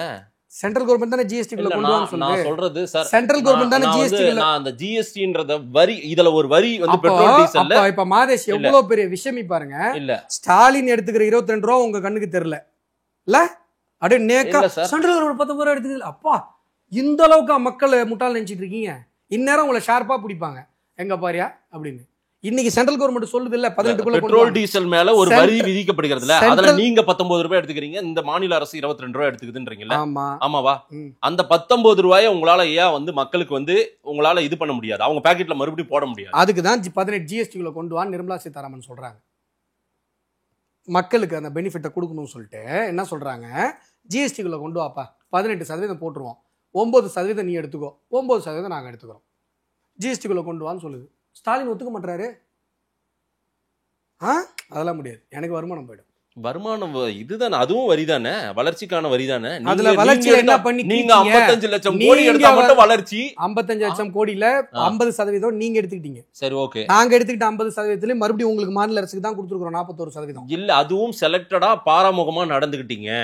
டபுள் இன்ஜின் சர்க்கார்னு, இப்போ டபுள் இன்ஜின் சர்க்கார்னு பெட்ரோலுக்கு நீங்க ஒண்ணு சொல்லி குஜராத்லயும் பீகாருக்கும் மகாராஷ்டிராவுக்கும் நிதி அதிகமா போயிருக்குது, ஜிஎஸ்டி பணம் அதிகமா போயிருக்குது, உத்தரப்பிரதேசம் அதிகமா அந்த பணத்தை எடுத்திருக்காங்க. மாட்டினாரு ஒருத்தர். அது மட்டும் இல்லாம நேஷனலைஸ்ட் பேங்க் வங்கி கடன் வாங்குவாங்கல்ல, வங்கி கடன் எவ்வளவு நேரம் தமிழ்நாடு டாப் 5ல கூட கிடையாது தெரியுமா? அதெல்லாம் பின்னாடி இருக்கு. யார் யார் வாங்குறது தெரியுமா? குஜராத், நான் டேட்டா எடுத்து மாட்டிக்கிட்டெல்லாம் கிடையாது சார், இருங்க.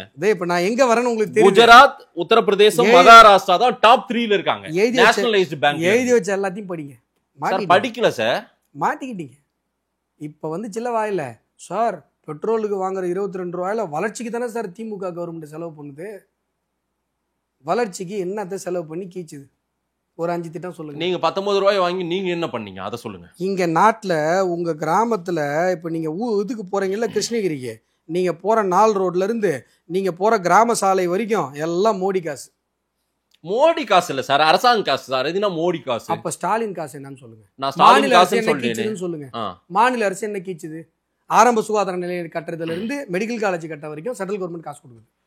ஸ்டாலின் என்ன சுகாதாரத்துறைக்கு என்ன பண்ணுங்க? மத்திய அரசின் பல திட்டங்களுக்கு மாநில அரசின் நிதியை தான் நாங்க இன்னைக்கு போட்டு செலவு பண்ணிட்டு இருக்கோம். அறிக்கை இப்போ ஒரு மாசத்துக்கு முன்னாடி ஒரு அறிக்கை சொல்லுங்க, ஒரு ஸ்கீம் சொல்லுங்க, ₹1 நீங்க போட்டீங்கன்னு சொல்லுங்க.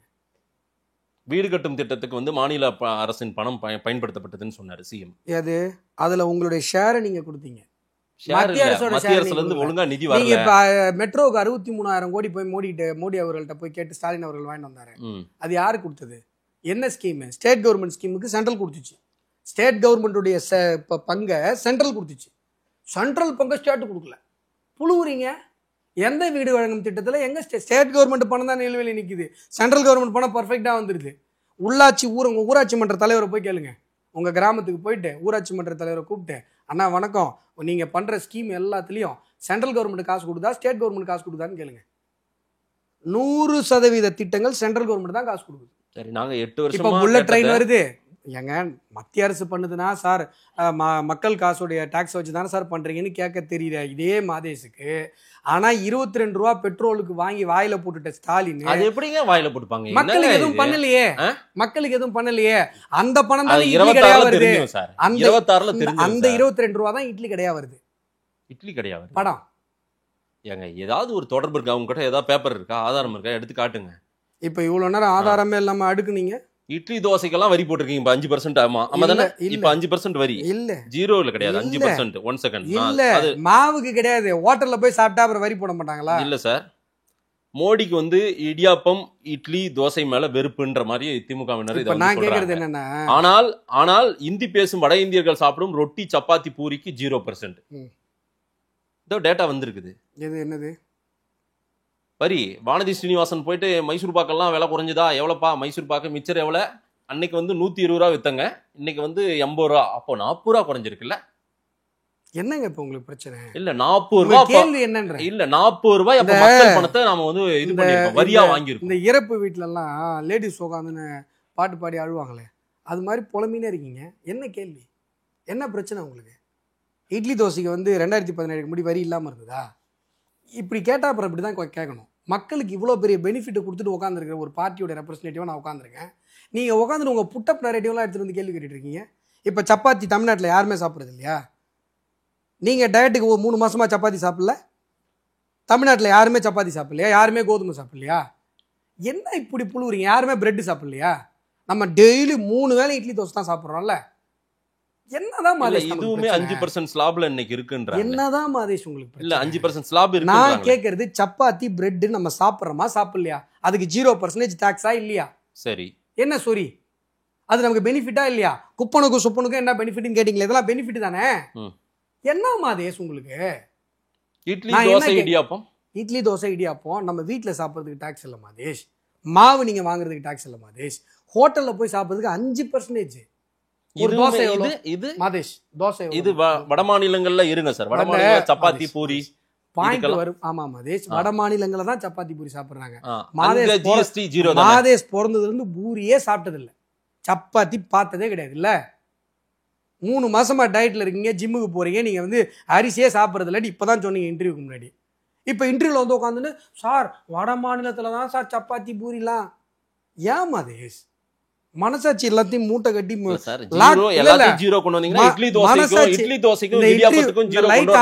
இந்த லைட் ஆன் பண்ணும்போது மனசாட்சி எல்லாம் சுவிட்ச் ஆஃப் பண்ணி இல்ல சார். இட்லி தோசை இடியாப்பத்துக்கும் அந்த ஜீரோ சப்பாத்தி பூரி பிரெட் நம்ம சாப்பிடுறோமா சாப்பிடலையா? சாப்பிடுறோம். வட மாநிலத்துக்காரன் மட்டும்தான் சாப்பிடுறான். இங்க வந்து கட்டட வேலை செய்யற இவன் பீகாரக்காரன் மட்டும்தான் சப்பாத்தி சாப்பிடுறான். நம்ம சாப்பிடுறோம். இதுக்கும் குறைச்சு விடுங்க, இதையும் ஜீரோ ஆக்கி இருக்கலாமேன்றாங்க. நான் கேட்கறது நல்ல ஒரு ஆரோக்கியமான ஒரு கேள்வி. நான் கேட்கறது மாதேஷ் இப்பயும் சொல்றேன், மாவு இருக்குல்ல, மாவு அதுக்கு டாக்ஸ் போடல. இல்ல மாவுக்கும் நம்ம டாக்ஸ் போட்டவங்க தான். காங்கிரஸ் போட்டுச்சு, நாங்க இல்ல. நீங்களும் போட்டிருக்கீங்க. காங்கிரஸ் சார் ஆமா சார். இட்லி மாவுக்கு டாக்ஸ் போட்ட காங்கிரஸ். ஜிஎஸ்டி தானே சார்? காங்கிரஸ் ஜிஎஸ்டி இட்லி மாவுக்கு இருந்துச்சு. காங்கிரஸ் நீங்க எந்த டாக்ஸ்னாலும் காங்கிரஸ் சார். காங்கிரஸ் என்னைக்கு ஆச்சு போச்சு? நீங்க காங்கிரஸ் 12 வருஷம் ஆகி போச்சு, இன்னும் காங்கிரஸ் கத்திட்டு கிடக்குறீங்க. இப்ப வரேன் மாற்றீங்க பாருங்க. காங்கிரஸ் ஒரு பொருளுக்கு ஒரு டாக்ஸ் போட்டுச்சு. அந்த டாக்ஸ் எல்லாம் கச்சாமுச்சான்னு இருந்த பல டாக்ஸ் எல்லாத்தையும் ஒன்னாக்கி அதை குறிப்பிட்ட சதவீதம் குறைச்சி அதை ஒரு ஸ்லாபுக்குள்ள கொண்டு வந்து 8 வருஷமா படிப்படியா குறைச்சி இன்னைக்கு ஜீரோ ஆக்கியிருக்கோம். நீங்க கேட்கலாம், இதை ஒரே நாள்ல எப்படி செய்ய முடியாதான்னு. பொருளாதாரத்துல கொஞ்சமாச்சும் அறிவு இருந்தா இப்படி கேட்க மாட்டாங்க. ஏன்னா அவ்வளவு வருவாய் நாட்டுக்கு வந்துகிட்டு இருக்கு. திடீர்னு டாக்ஸ் வேணாம்னு சொன்னா ரோடு எப்படி போட முடியும்? கட்டமைப்பு எப்படி பண்ண முடியும்? கவர்மெண்ட் எப்படி நடக்க முடியும்? எத்தனை கட்டமைப்புகள், ஒரு விமான நிலையமாக இருக்கட்டும், இல்லை கட்டமைப்பாக இருக்கட்டும், இல்லை சாதாரணமாக விவசாயிகளுக்கு 2000 ரூபாய் போகிறதா இருக்கட்டும், வீடு கட்டி கொடுக்குறதா இருக்கட்டும், ரேஷன் கடையில் நமக்கு இலவசமாக கொடுக்குற அரிசி பருப்பாக இருக்கட்டும், இதெல்லாம் எப்படி நடக்கும்? இல்லை இத்தனை நாள் மக்களுக்கு கஷ்டம் கொடுத்துட்டு இன்னைக்கு வந்து மக்களை வந்து சந்தோஷமா இனிப்புன்றீங்க, இத்தனை நாளா மோடி கொடுத்த இனிப்புன்றீங்க, தீபாவளின்றீங்க, நவராத்திரின்றீங்க. 8 வருஷமாவே நவராத்திரி வந்து தீபாவளி 1947 இந்த டாக்ஸ்லாம் இருக்கு. 8 வருஷம் இன்னும் நீங்க பேசுனீங்கன்னா இந்த பேட்டி போய் கிட்டத்தட்ட ஒரு 40 நிமிஷம் பார்க்குறவங்க அவங்க மேலே கண்டிப்பாக கொலவெறி ஆவாங்க. ஏன்னா இதுக்கு மேலே விளக்கவே முடியாது இந்த மேட்ரு. ஆனால் புரியாத மாதிரியே நடிக்கிறீங்க. உங்களுக்கு இன்டர்வியூக்கு வர்றதுக்கு முன்னாடியே புரியுதெல்லாம் நல்லா தெரிஞ்சிருக்கும். தெரிஞ்சிட்டே வந்து உட்காந்துட்டு வேணும்னே 8 வருஷங்கிறீங்க. என்ன அதான் நான் கேட்குறேன், சுவிட்ச் ஆஃப் பண்ணிட்டீங்களா மனசாட்சி? சரி, இந்த நேர்மை இதெல்லாத்தையும் சுவிட்ச் ஆஃப் பண்ணி தூக்கி பொட்டியில் போட்டு 8 வருஷம் ஏங்க சுதந்திரம் அடைஞ்சதுல இருந்து இந்த டாக்ஸ் உப்பு வரைக்கும் போட்டு வச்சிருந்தாங்க காங்கிரஸ்காரன். சுதந்திரம் அடைந்ததுல இருந்து டாக்ஸ் இருந்துச்சு, பேட்டா இருந்துச்சு. அப்பாடா மோடி இருங்க சார். 12 வருஷமா மோடி 12 வருஷமா இதெல்லாம் இல்லாம மோடி இல்லாம பண்ணாரா? பண்ணிட்டாரு. மோடி இன்னைக்கு பண்ணாரு. 12 வருஷம் ஆயிருக்குது. இன்னைக்கு ஜீரோ ஆகிறதுக்கும் 18% 2 ஸ்லாப் கொண்டு வர 12 வருஷம் ஆகும். 12 வருஷம் ஆகும். ஏன்னா 60 வருஷம் 65 வருஷமா நீங்க பண்ணி வச்சீங்க. 60 வருஷம் கேன்சரை சரி பண்றதுக்கு 12 வருஷம் ஆகும். இது வந்து சாதாரணமான புரிதல், ஒரு நாள்ல நடக்காது. இந்த ரீஃபார்ம்ஸ் என்னென்ன விலை மாற்றம் நடந்திருக்கிறது, அதுல கொஞ்சம் முக்கியமான விஷயங்கள் நான் வந்துட்டேன். ஜிஎஸ்டி 2.0வா? ரொம்ப 2.0வா? நீங்க காலையில போய் நீங்க காலையில குப்பை சுப்பெல்லாம் விட்டுருங்க மாதேஷ். என்னென்ன பொருட்கள் பயன்படுத்துகிறாங்க? அதான் சார் நான் தான் சொல்லிட்டேன் ஏற்கனவே. நீங்க காலைல பல்லு விளக்குவீங்க, குளிப்பீங்க, சோப்பு, என்னங்க நீங்க இந்த பேக்கெட் ஐட்டம் ஏதாவது இந்த மசாலா தூள், மல்லிகை தூள் அது மாதிரி பேக்கெட் வாங்குறீங்க, அரிசி, இந்த மாதிரி மளிகை ஜாமான் பொருட்கள், இது எல்லாமே ஒன்று 0% இல்லைன்னா வெறும் 5%. 5% என்னன்னு புரிஞ்சுக்கோங்க. நீங்க 100 ரூபாய்க்கு ஒரு பொருள் வாங்குறீங்க, 10 ரூபாய்க்கு ஒரு பொருள் வாங்குறீங்கன்னா வெறும் 50 காசு. 100 ரூபாய்க்கு வாங்குறீங்கன்னா 5 ரூபாய். இவ்வளோதான் டாக்ஸ். அதுக்கப்புறம் என்னென்ன பெனிஃபிட்? நாளைக்கு மாதேஷ் வந்து ஒரு கார் வாங்குறாரு. செப்டம்பர் 22க்கு முன்னாடி நீங்கள் அதே மாடல் கார் வாங்கினீங்கன்னா 2 லட்சம் ரூபாய் எக்ஸ்ட்ரா கொடுத்துருக்கணும் டாக்ஸா. இன்னைக்கு 2 லட்சம் ரூபாய் கம்மி. இல்லை சார், நீங்கள் சொல்கிற இந்த பயன்பாடு, இந்த பலனையெல்லாம் அனுபவிக்க போகிறது யாருன்னா 20% பீப்புள்ஸ் தானே அதிகமாக அனுபவிக்க போகிறாங்க. பெருசாக இப்போ 80% பல்லு விளக்குறது, சோப்பு போட்டு குளிக்கிறது, காலையில வந்து சமைக்கிறது இல்ல அரிசி நான் சாப்பிடுறது சொல்றது சார் வெறும் இல்ல 20% சார் people பா. டிவி வாங்குறவங்க இப்படிப்பட்ட இல்ல ஒரு சார் 35 இன்ச்சுக்கு மேல சைஸ்க்கு மேல டிவி வாங்குறவங்க 35க்கு மேல இருக்கிற டிவிக்கு தான் டாக்ஸ் கம்மி பண்ணாங்கன்னு நான் இப்ப சொன்னேன்னா இல்லை நான் சொன்னேன்னா எல்லா டிவிக்கும் தானே டாக்ஸ் கம்மியாக இருக்குது, எல்லா கம்ப்யூட்டருக்கும் தானே டாக்ஸ் கம்மியாக இருக்குது, ஃபோனுக்கும் தானே டாக்ஸ் கம்மியாக இருக்குது. இன்றைக்கி ஃபோன் யூஸ் பண்ணாதவங்க, சிஸ்டம் யூஸ் பண்ணாதவங்க, டிவி யூஸ் பண்ணாதவங்க யாரு? இல்ல எளிய மக்களுக்கு போய் சேர்றதை விட வந்து பல்லு வளர்க்குறவன் எளிய மக்கள் 80% மக்கள் பலனை அனுபவிப்பதை விட 80% மக்கள் பலனை இந்த ஜிஎஸ்டி ரீஃபார்ம்ல அனுபவிக்கிறத விட 20% மக்களுக்கு தான், அதாவது மேல இருக்கிறவங்க கார் வாங்குறவங்களுக்கு ஓகேங்களா, அவங்களுக்கு தான் இது பலனா போய் முடியும் அப்படின்ற மாதிரியே சொல்றாங்க. அதை சொல்ற அறிவாளி யாருன்னு தான் கேட்குறேன். அந்த மாதிரி பார்க்கணும். ஒரு பெரிய பொருளாதார நிபுணர் திரு ஆனந்த் சீனிவாசன் போன்றவர்கள் ஐயோ ஐயோ சரியான காமெடி. இந்த இளைஞர்கள்லாம் வந்து வாழ்க்கையில் சேமிக்கணும்னா ஜட்டி விலை என்ன அது என்னன்னு சொல்லி நடுவில் ரீல்ஸில் காமெடி பண்ணுவார் அவர் தானே. சரியான காமெடி.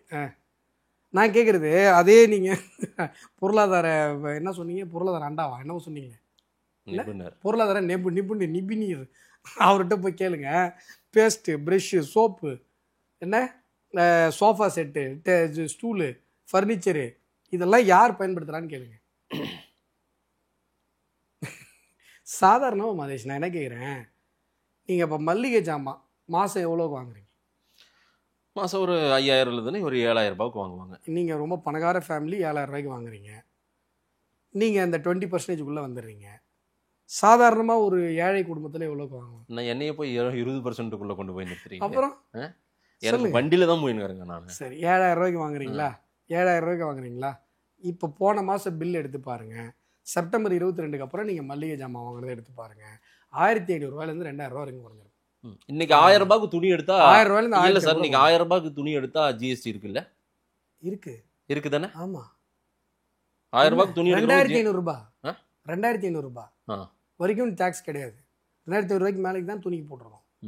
2500 ரூபாய்க்கு மேலேக்கு உங்களை மாதிரி பெரிய ஆளுங்க தான் எடுப்பாங்க. என்ன மாதிரி சாதாரண பாருங்க கதர் தான் போடுறேன். இதுவே 350 ரூபாய் சார். எது அதுவா? சரி சந்தோஷம். நீங்க எல்லாம் மீடியாவில் இருக்கீங்க, பவுடர் நல்லா பிரபலமா இருக்கணும், நீங்க போடுவீங்க. நான் சாதாரணமான ஏழைகள் தலைவர், நான் சாதாரணமாக தான் இருப்பேன். எங்களுக்குலாம் வந்து 2000 ரூபாய்க்குள்ள நாங்கள் ஒரு சிலிண்டர் சேர்த்துறோம். 2000 ரூபாய்க்கு மேலே எடுத்தாலுமே 5% அது மாதிரி தான் இருக்கு. ஒன்றும் பெருசாலாம் இல்லை. இந்த முன்னாடி இருந்ததை விட கம்மியாக இருக்கு. இப்போ என்ன கேட்டீங்கன்னா மதேஷ் நல்லா புரிஞ்சுக்கோங்க, இன்னைக்கு 2 ஸ்லாப் 5%, 18%. இப்போ உலக முன்னேறிய நாடுகள் எல்லாத்துலேயுமே பார்த்தீங்கன்னா ஒரே பர்சன்டேஜ் ஆஃப் டேக்ஸ் தான் இருக்கும். இப்போ சொன்ன இல்லைங்களா, மலேசியானா 5%, 5 தான். எல்லா A to Z எல்லா பொருளுக்கும் 5 தான். அரிசிக்கும் 5 தான். நம்ம என்ன பண்ணுறோன்னா விவசாய பொருட்களுக்கெல்லாம் 0. மெஜாரிட்டியாக மக்கள் பயன்படுத்துகிற எல்லா பொருட்களுக்கும் வெறும் 5%. 2017க்கு முன்னாடி 27%, 30%, 32% இருந்த இந்த பொருட்கள் எல்லாம் இன்றைக்கு 0%, 5% வந்திருக்கு அப்படின்னு சொன்னான். புரிகிற மாதிரி சொல்லணும்னா 100 ரூபாய்க்கு பொருள் வாங்கினீங்கன்னா 32 ரூபாய் டேக்ஸ் கட்டிட்டு இருந்த நீங்கள் இன்னைக்கு அதே பொருளுக்கு வெறும் 50 காசு டேக்ஸ் கட்டுறீங்க. 5 ரூபாய் டேக்ஸ் கட்டுறீங்க. 5 ரூபாய் 32 ரூபா கட்டிட்டு இருந்த நீங்கள் 5 ரூபாய் கட்டுறீங்க.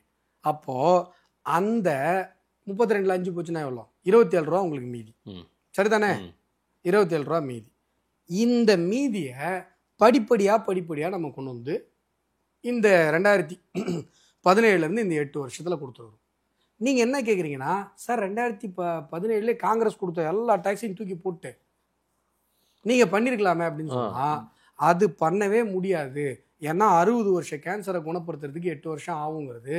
பொருளாதாரம் கொஞ்சம் நான் சொல்றது, நீங்க சொன்னீங்களா ஐயோ பொருளாதார உலக அரங்குல அப்படின்னா உலக அரங்குல இந்தியா இன்னைக்கு பெரிய அளவுக்கு உயர்ந்து நின்றுக்கணும். ஒரு வல்லரசு நாடா 2020 வல்லரசு நல்லா பேச. உலகத்தினுடைய பொருளாதார தேசங்களுடைய பட்டியல்ல முதல் 5 நாடுகள் பேர் சொல்லுங்க. இந்தியா 3வது இடத்துல இருக்கா? இப்ப 4வது இடத்துல இருக்கு. இப்ப டெக்னிக்கலா 3வது இடத்துக்கு வந்துருச்சு. கரெக்ட். இப்ப சர்வே எடுத்தாங்கன்னா 2வது இடம் அமெரிக்கா, சீனா, ஜப்பான், இந்தியா. இதான் இப்போ இருக்கிற பொசிஷன். ஜப்பானை நம்ம இப்போ டெக்னிக்கலாக முந்திட்டோம். இப்போ சர்வே எடுக்கல. நமக்கு முன்னாடி யார் இருக்கான்னா சீனா இருக்கான், அதுக்கு முன்னாடி அமெரிக்கா இருக்கான். தெரியுமா? சரி. நம்ம முன்னாடி எங்கே இருந்தோம் தெரியுமா? இந்த 5-10க்குள்ளேயே நம்ம இல்லை, எங்கேயோ கிடந்தோம். இல்லை, இன்னொரு தகவல் அதை நான் முன்னையே கேட்டேன், நீங்கள் அப்படியே கடந்துட்டு போய் நான் கடந்துட்டு போயிட்டீங்க. நேஷனலைஸ்டு பேங்க்ல வங்கி கடன் வாங்குவாங்கல்ல, மாநிலங்கள் வாங்கக்கூடிய கடன், இதுல வந்து தமிழ்நாடு கடன் கேட்டா கொடுக்கறது இல்ல. இதுல வந்து அதிகப்படியான ஒரு 45% அளவுக்கான கடனை அதிகமா அங்க வாங்கக்கூடிய நேஷனலைஸ் பேங்க்ல வாங்குறது யாருன்னா குஜராத், உத்தரப்பிரதேசம், மகாராஷ்டிரா இந்த 3 ஸ்டேட் மட்டும் ஆக்குபை பண்ணிக்கிறாங்க ஃபுல்லாவே. எங்க வாங்குறது? நேஷனலைஸ்ட் பேங்க்ல கடன் வாங்குறது. ஓ, இப்ப தமிழ்நாடு கேட்டா தர மாட்டாங்க. தமிழ்நாட்டுக்கு நிதி கிடைக்கிறது இல்ல, கொடுக்கறது இல்ல.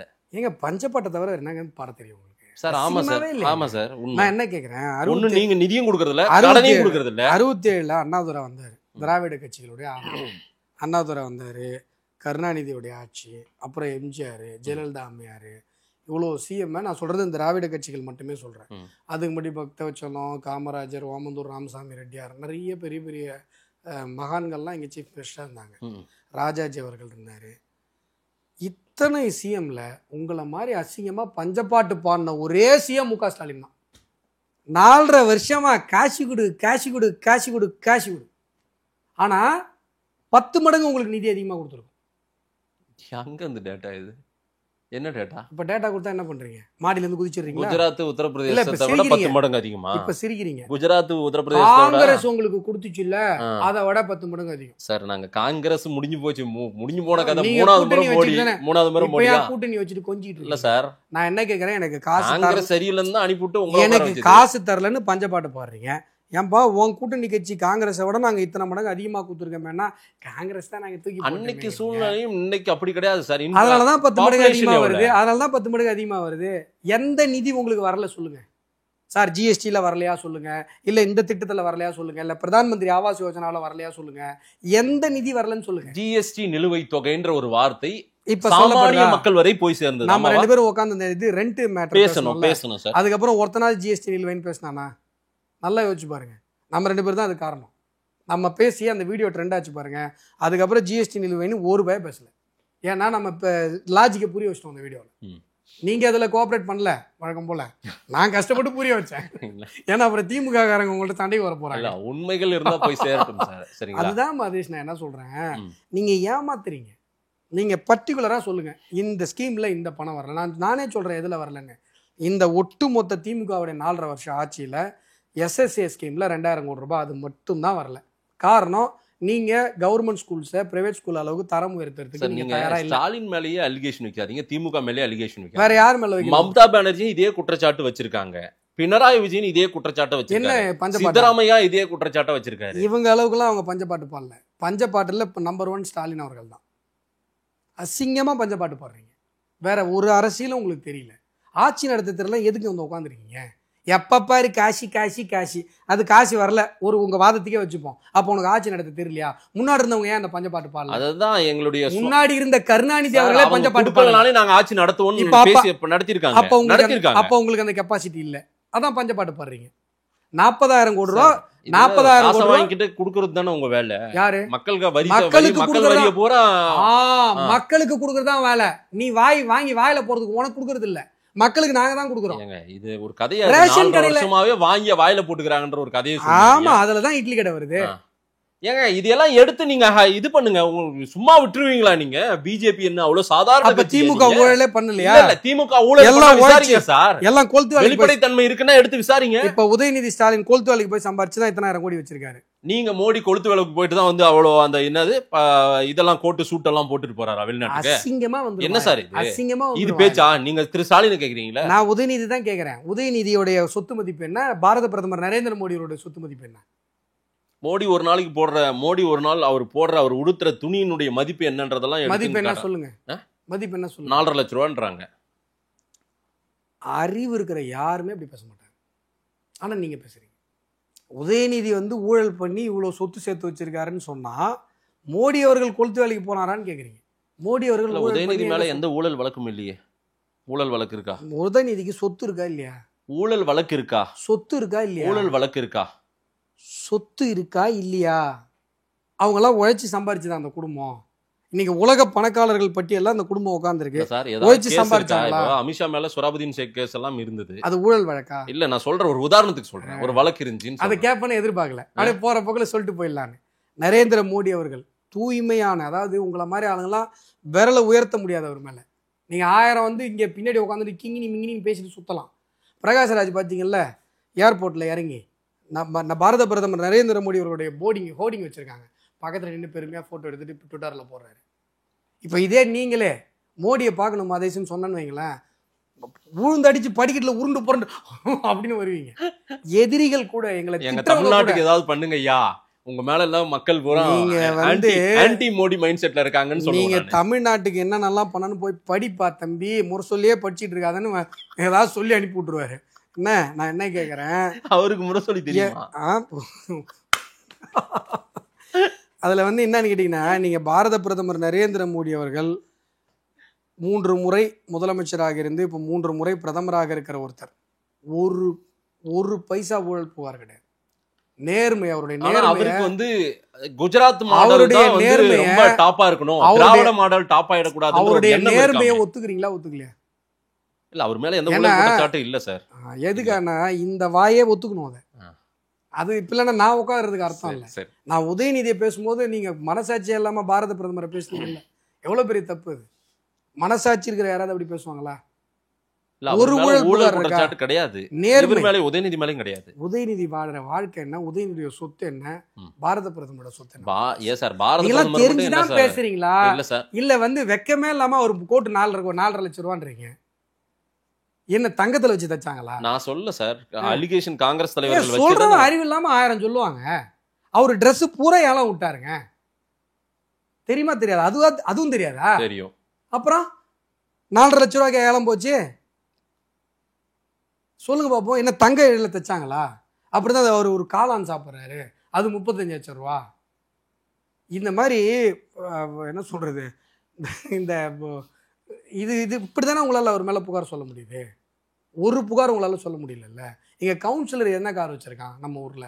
ஃபார்ச்சுனர். அப்புறம் நீங்களும் தான் வச்சிருக்கீங்க. எது ஏன் நான் என்ன பிச்சை எடுத்துட்டு இருக்கேன்? எங்க அப்பா காலேஜ் ஓனரு, நான் என்ன அப்படி ஏழை இதுல வந்தேனா? நான் ஒரு அட்வொகேட்டு, ஒரு அஸ்வத்தாமன் அசோசியேஷன் வச்சிருக்கேன். எத்தனை கம்பெனி டைரக்டர் தெரியும்? காசை தான் நான் மக்களுக்கு செலவு பண்ணிட்டு இருக்கேன். இப்போ நான் என்னைக்கு நான் வறுமையில இருந்தேன் நீங்க பாத்தீங்க? எளிமையா இருக்கேன். நான் என்னைக்கு வறுமையில இருந்தவங்க கிடையாது. மோடியும் எளிமையா இருக்காரா அப்படின்றது நான் எளிமையா இருக்கேன். நான் வறுமையில இருந்தவனே. மோடியின் எளிமையும் இங்க கேள்வி. நான் முதல்ல நான் என்னை பத்தி சொல்லிக்கிறேன். நான் வறுமையில லா காலேஜ் படிக்கும் போதே கார்ல போனோம் நான். புரியுதா? இன்னைக்கு கார் கிடையாது. லா காலேஜ் படிக்கும் போதே கார்ல போனேன். என்ன என்னுடைய ஃப்ரெண்ட்ஸ் கிட்ட கேட்டு பாருங்க. என்னுடைய சர்க்கிள் ஒன்று இருக்கும், அதுக்கு மொத்தத்துக்கும் நான் தான் டேக் கேர் பண்ணிப்பேன். ஆச்சா, இந்த உருட்டெல்லாம் என்கிட்ட உருட்டக்கூடாது. சரி, புரியுதா? நான் எளிமையான வாழ்க்கையை தான் வாழ்ந்திருக்கேனே ஒழிய நான் வறுமையை பார்த்தவனே கிடையாது. எங்கள் அப்பா அம்மா 2 பேருமே ஹெட் மாஸ்டர் வந்து ரிட்டையர் ஆனவங்க. எங்கள் அண்ணன் அமெரிக்காவில் பெரிய நிறுவனத்தில் பெரிய அளவில் செட்டில் ஆனவர். போச்சா, நான் சார் நீங்கள் காரில் போகிறீங்கன்னா நான் உண்மையிலேயே என் குடும்பம் உழைச்சி சம்பாரிச்சது. எங்கள் அப்பா ஒரு காலேஜ் ஓனர், நான் காரில் போயிட்டுருக்கேன். நான் உங்களை மாதிரி மக்கள் காசை திருடி காரில் போகல. இந்த பஸ்ஸில் இந்த மூட்டை தூக்கி நின்றுட்டு திடீர்னு ஒட்டுமொத்த திருவண்ணாமலையாக வளைச்சி போட்ட யாவாவேல் கிடையாது. நான் இப்போ உதயநிதி ஸ்டாலின் பஸ் கண்டக்டரா இருந்தாரு. இப்போ எத்தனை திருவண்ணாமலையில போய் ஒரு கூல் ட்ரிங்க்ஸ் வாங்கினீங்கனாலும் அது அவருக்கு தான் போவோம். திருவண்ணாமலையில போயிட்டு நீங்க கூல் ட்ரிங்க்ஸ் வாங்கினா எப்படி? அப்பதான் ஒட்டுமொத்த ஏஜென்சி அவர் தான் வச்சிருக்காரு. இப்போ இது தெரியணும் தான் நீங்க கேக்குறீங்க. உங்க ஊருக்காரர் இல்ல, என் வாயில வரணும். அது உங்களுக்கு அதுல ஒரு ஆனந்தம். நீங்க ஒரு கூல் ட்ரிங்க்ஸ் வாங்கினாலும் டெல்லியில போய் எது வாங்கினாலும் மோடிக்கு போகுமா? எப்படி போவோம்? நாங்க என்ன உங்களை மாதிரி ஊழல் பண்ணி எல்லா ஏஜென்சியும் கையில வச்சிருக்கோம்? நீங்க ஒரு கூல் ட்ரிங்க்ஸ் குடிச்சீங்கனாலும் அந்த கூல் ட்ரிங்க்ஸ் ஏவா வேலைனா போவோம். நீங்க கேன்சர் ஊர் பூரா எல்லா கடையும் ஏவா வேலைதா? கேன்சர் நீங்க ஹாஸ்பிட்டல்ல என்ன சார் இது கேன்சர் ஹாஸ்பிட்டல்ல போய் படுத்தீங்கனாலும் நீங்க அது ஏவா வேலை ஹாஸ்பிட்டல் தான் படுங்க. ஒட்டுமொத்த திருவண்ணாமலையும் பிஜேபி காரங்களா தொழிலே பண்றது இல்ல. இப்போ தொழில் பண்றது வேற, ஊழல் பண்றது வேற. இதுக்குதான் வித்தியாசம் புரிய வைக்க உங்களுக்கு முயற்சி பண்றேன். இப்ப உதயநிதி பையன், அந்த குட்டி பையன் பேர் என்ன? அது வேண்டாம் விடுங்க. ஏன் என்ன வரட்டுவாங்களா அவங்கள? ஏன் வேணாம்? இன்பநிதி. இப்போ அவர் படம் ப்ரொடியூஸ் பண்றாருல்ல, அவர் சொந்தமா சம்பாரிச்சு உழைச்சி அந்த படத்தை ப்ரொடியூஸ் பண்றாரா இல்ல எங்க காசா? உங்க காசா? மக்கள் காசு. உங்க பணமும் தான் இருக்கு அதுல. நீங்க உணராம உட்காந்துருக்கீங்க. இதெல்லாம் மக்களுக்கு தெரியும். மதேஷ், நீங்க என்ன இப்ப நீங்க இவரு திருட்டு ரயில்ல வந்தாருன்னு சொல்லுவார், அவரே தான் சொல்லுவார். சார் அவர் சென்னைக்கே வரல சார். ஃபர்ஸ்ட் திருச்சி, அவர் திருச்சிக்கு தான் சார் அவர் போனது. திருட்டு ரயில்ல போனாரா இல்லையா? எங்க போனாருன்றது மேட்டர் இல்லை. அது அவரே தான் சொல்றாரு, டிக்கெட் எடுக்க காசு இல்லை அப்படின்னு சொல்லி. இப்போ அந்த குடும்பம் எவ்வளவு பெரிய ஒரு உலக கோடீஸ்வரர், அம்பானிக்கெல்லாம் ஈக்குவல், அவங்க அதானிக்கெல்லாம் ஈக்குவல். அந்த ஃபேமிலி பிஜேபி தலைவர்கள் லிஸ்ட் எல்லாம் இந்தியா எடுங்க. நேர்மை இருந்தா, நெஞ்சில துணிவு இருந்தா, உங்களுக்கு அரசியல் இது இருந்ததுன்னா எடுங்க, எடுத்து கொடுங்க, விவாதி போன்ற பேசுவோம் சார். நீங்க என்ன பண்றீங்கன்னா, சார் இவங்கெல்லாம் ஊழல் பண்ணி சம்பாதிக்கிறத நான் தப்பு சொல்லிங்க, ஊழல் பண்ணி சம்பாதிக்கிறது தப்புங்கிறேன், மக்கள் காசு ஆட்டை போகிறது தப்புங்கிறேன். நீங்கள் என்ன பண்ணுறீங்கன்னா பிஜேபியில் யாராவது பிஸ்னஸ் மேட்டர் இருந்தாங்கன்னு வைங்க, பிஜேபியில் தான் நேர்மையாக தொழில் சார் அவர்கிட்டையும் தான் காசு இருக்குது, ஐயோ அவர் உழைச்சி சம்பாதிச்சாரியா? நீங்கள் என்ன பண்ணுறீங்க? ஊர் காசு எடுத்து உலையில் போட்டு தானே சம்பாதிக்கிறீங்க. குடிக்கிறவன்ட்ட 10 ரூபா எக்ஸ்ட்ரா வாங்குறீங்க, கிட்னி திருடி சம்பாதிக்கிறீங்க. ஜிஎஸ்டி இந்த வரி குறைப்பு நடந்த பிறகாக கிட்னி திருடி சம்பாதிக்கிறீங்க தானே, ஆமாவா இல்லையா? வழக்கு நடந்துட்டு இருக்கு சார். வழக்கு எஃப்ஐஆர் போடலையா? வழக்கு எப்படி நடக்கும்? எஃப்ஐஆர் போடலாமா? அது காவல்துறை அது விசாரணைக்கு எடுத்திருக்காங்க. எஃப்ஐஆர் போடல, காவல்துறை விசாரணை ஹைகோர்ட் சொல்லுது எஃப்ஐஆர் போட சொல்லி. எஃப்ஐஆர் போட முடியாது, சுப்ரீம் கோர்ட்டுக்கு போறீங்க. கிட்னி திருடி சம்பாதிக்கிறீங்க. இவ்வளவு ஊழல் திமுக செய்து கொண்டிருக்கிறது. மக்கள் பணம், மக்கள் பணத்தை நீங்க சொல்லிட்டீங்க சார். இல்ல எதுக்காகனா மக்கள் பணத்தை திருடி சம்பாதிக்கிற திமுகவை பார்த்து விரல் உயர்த்தாத மாதிரி 55 லட்சம் கோடி வரி வருவாயை குற்றம் சொல்லுகிறீர்கள் என்று சொன்னால் உங்களுடைய மனநிலை எவ்வளவு குரோதமானது. இந்த ஜிஎஸ்டி வரி குறைப்புக்கு பிறகாக மோடி எல்லாரும் பாராட்டுங்க, மோடி எல்லாம் பாராட்டுங்கன்னு நீங்களா கேட்டு பெறுவதாக சில குற்றச்சாட்டெல்லாம் கூட சொல்றாங்க. ஏங்க மக்கள் பாராட்டுறாங்க. அதான் சார், மக்கள் அவங்களா பாராட்டுட்டு சார். நான் என்ன சொல்றேன், நீங்க மல்லிகை ஜாமான் பட்ஜெட் போடுவீங்களா உங்க வீட்டுல? சரி, மோடி படுத்தாங்க வைக்க சொல்றீங்களாமே எல்லா கடையும். பட்ஜெட் போடுவீங்களா? ஆமா, இல்ல சாதாரணமா கேக்குறேன். பட்ஜெட் போடுவோம். பட்ஜெட் போடுற ஒரு பட்ஜெட் இவ்வளவுன்ட்டு நான் சம்பாதிக்கிறதுல இதுக்குன்னு ஒதுக்குறது. இப்ப கிராசரி பட்ஜெட் இருக்குல்ல? ஆமா, கிராசரி மளிகை பொருட்கள், வீட்டு உபயோக பொருட்கள், வீட்டுக்கு நீங்க ஆமா ஆமா இதுல ஒரு 1000 ரூபா 2000 ரூபா குறையும் போது நீங்களே மோடியை வாழ்த்துவீங்க தானே? அது மக்களா வாழ்த்திட்டு போட்டோம். வாழ்த்தீங்களா வாழ்த்த மாட்டீங்களா? நீங்க இப்ப வந்து மனசாட்சியை சுவிட்ச் ஆஃப் பண்ணி மூட்டை கட்டிட்டு வந்துட்டு அறிவாலயத்துல யாராவது திட்டுவாங்கன்னு சொல்லி இப்ப பேசுறீங்க. ஆனா நாளைக்கு வந்து அடுத்த மாசம் பட்ஜெட்ல ஒரு 2000 ரூபா மளிகை ஜாமான்ல குறையும் போது உங்க மனசாட்சியே வாழ்த்தும் தானே? மக்கள் வாழ்த்துறாங்களான்னு பாப்போம் சார். நீங்க வாழ்த்துறீங்களா? மக்கள்லாம் வாழ்த்தி முடிச்சுட்டாங்க. மாதேசுக்கு வருவோம். வாழ்த்தீங்களா வாழ்த்த மாட்டீங்களா? குறைஞ்சிருக்கு, கொஞ்சம் குறைஞ்சிருக்குது. பார்க்கலாம் வர்ற நாட்கள்ல. எவ்வளவு நேரம்பா? 1 மணி நேரம் ஆச்சுப்பா. இந்த ஒரு நல்ல ஒரு அதாவது உங்க மனசுல இருந்து உண்மையான ஒரு மனசாட்சி பூர்வமான ஒரு வார்த்தை வாங்குறதுக்கு சந்தோஷம் சார்.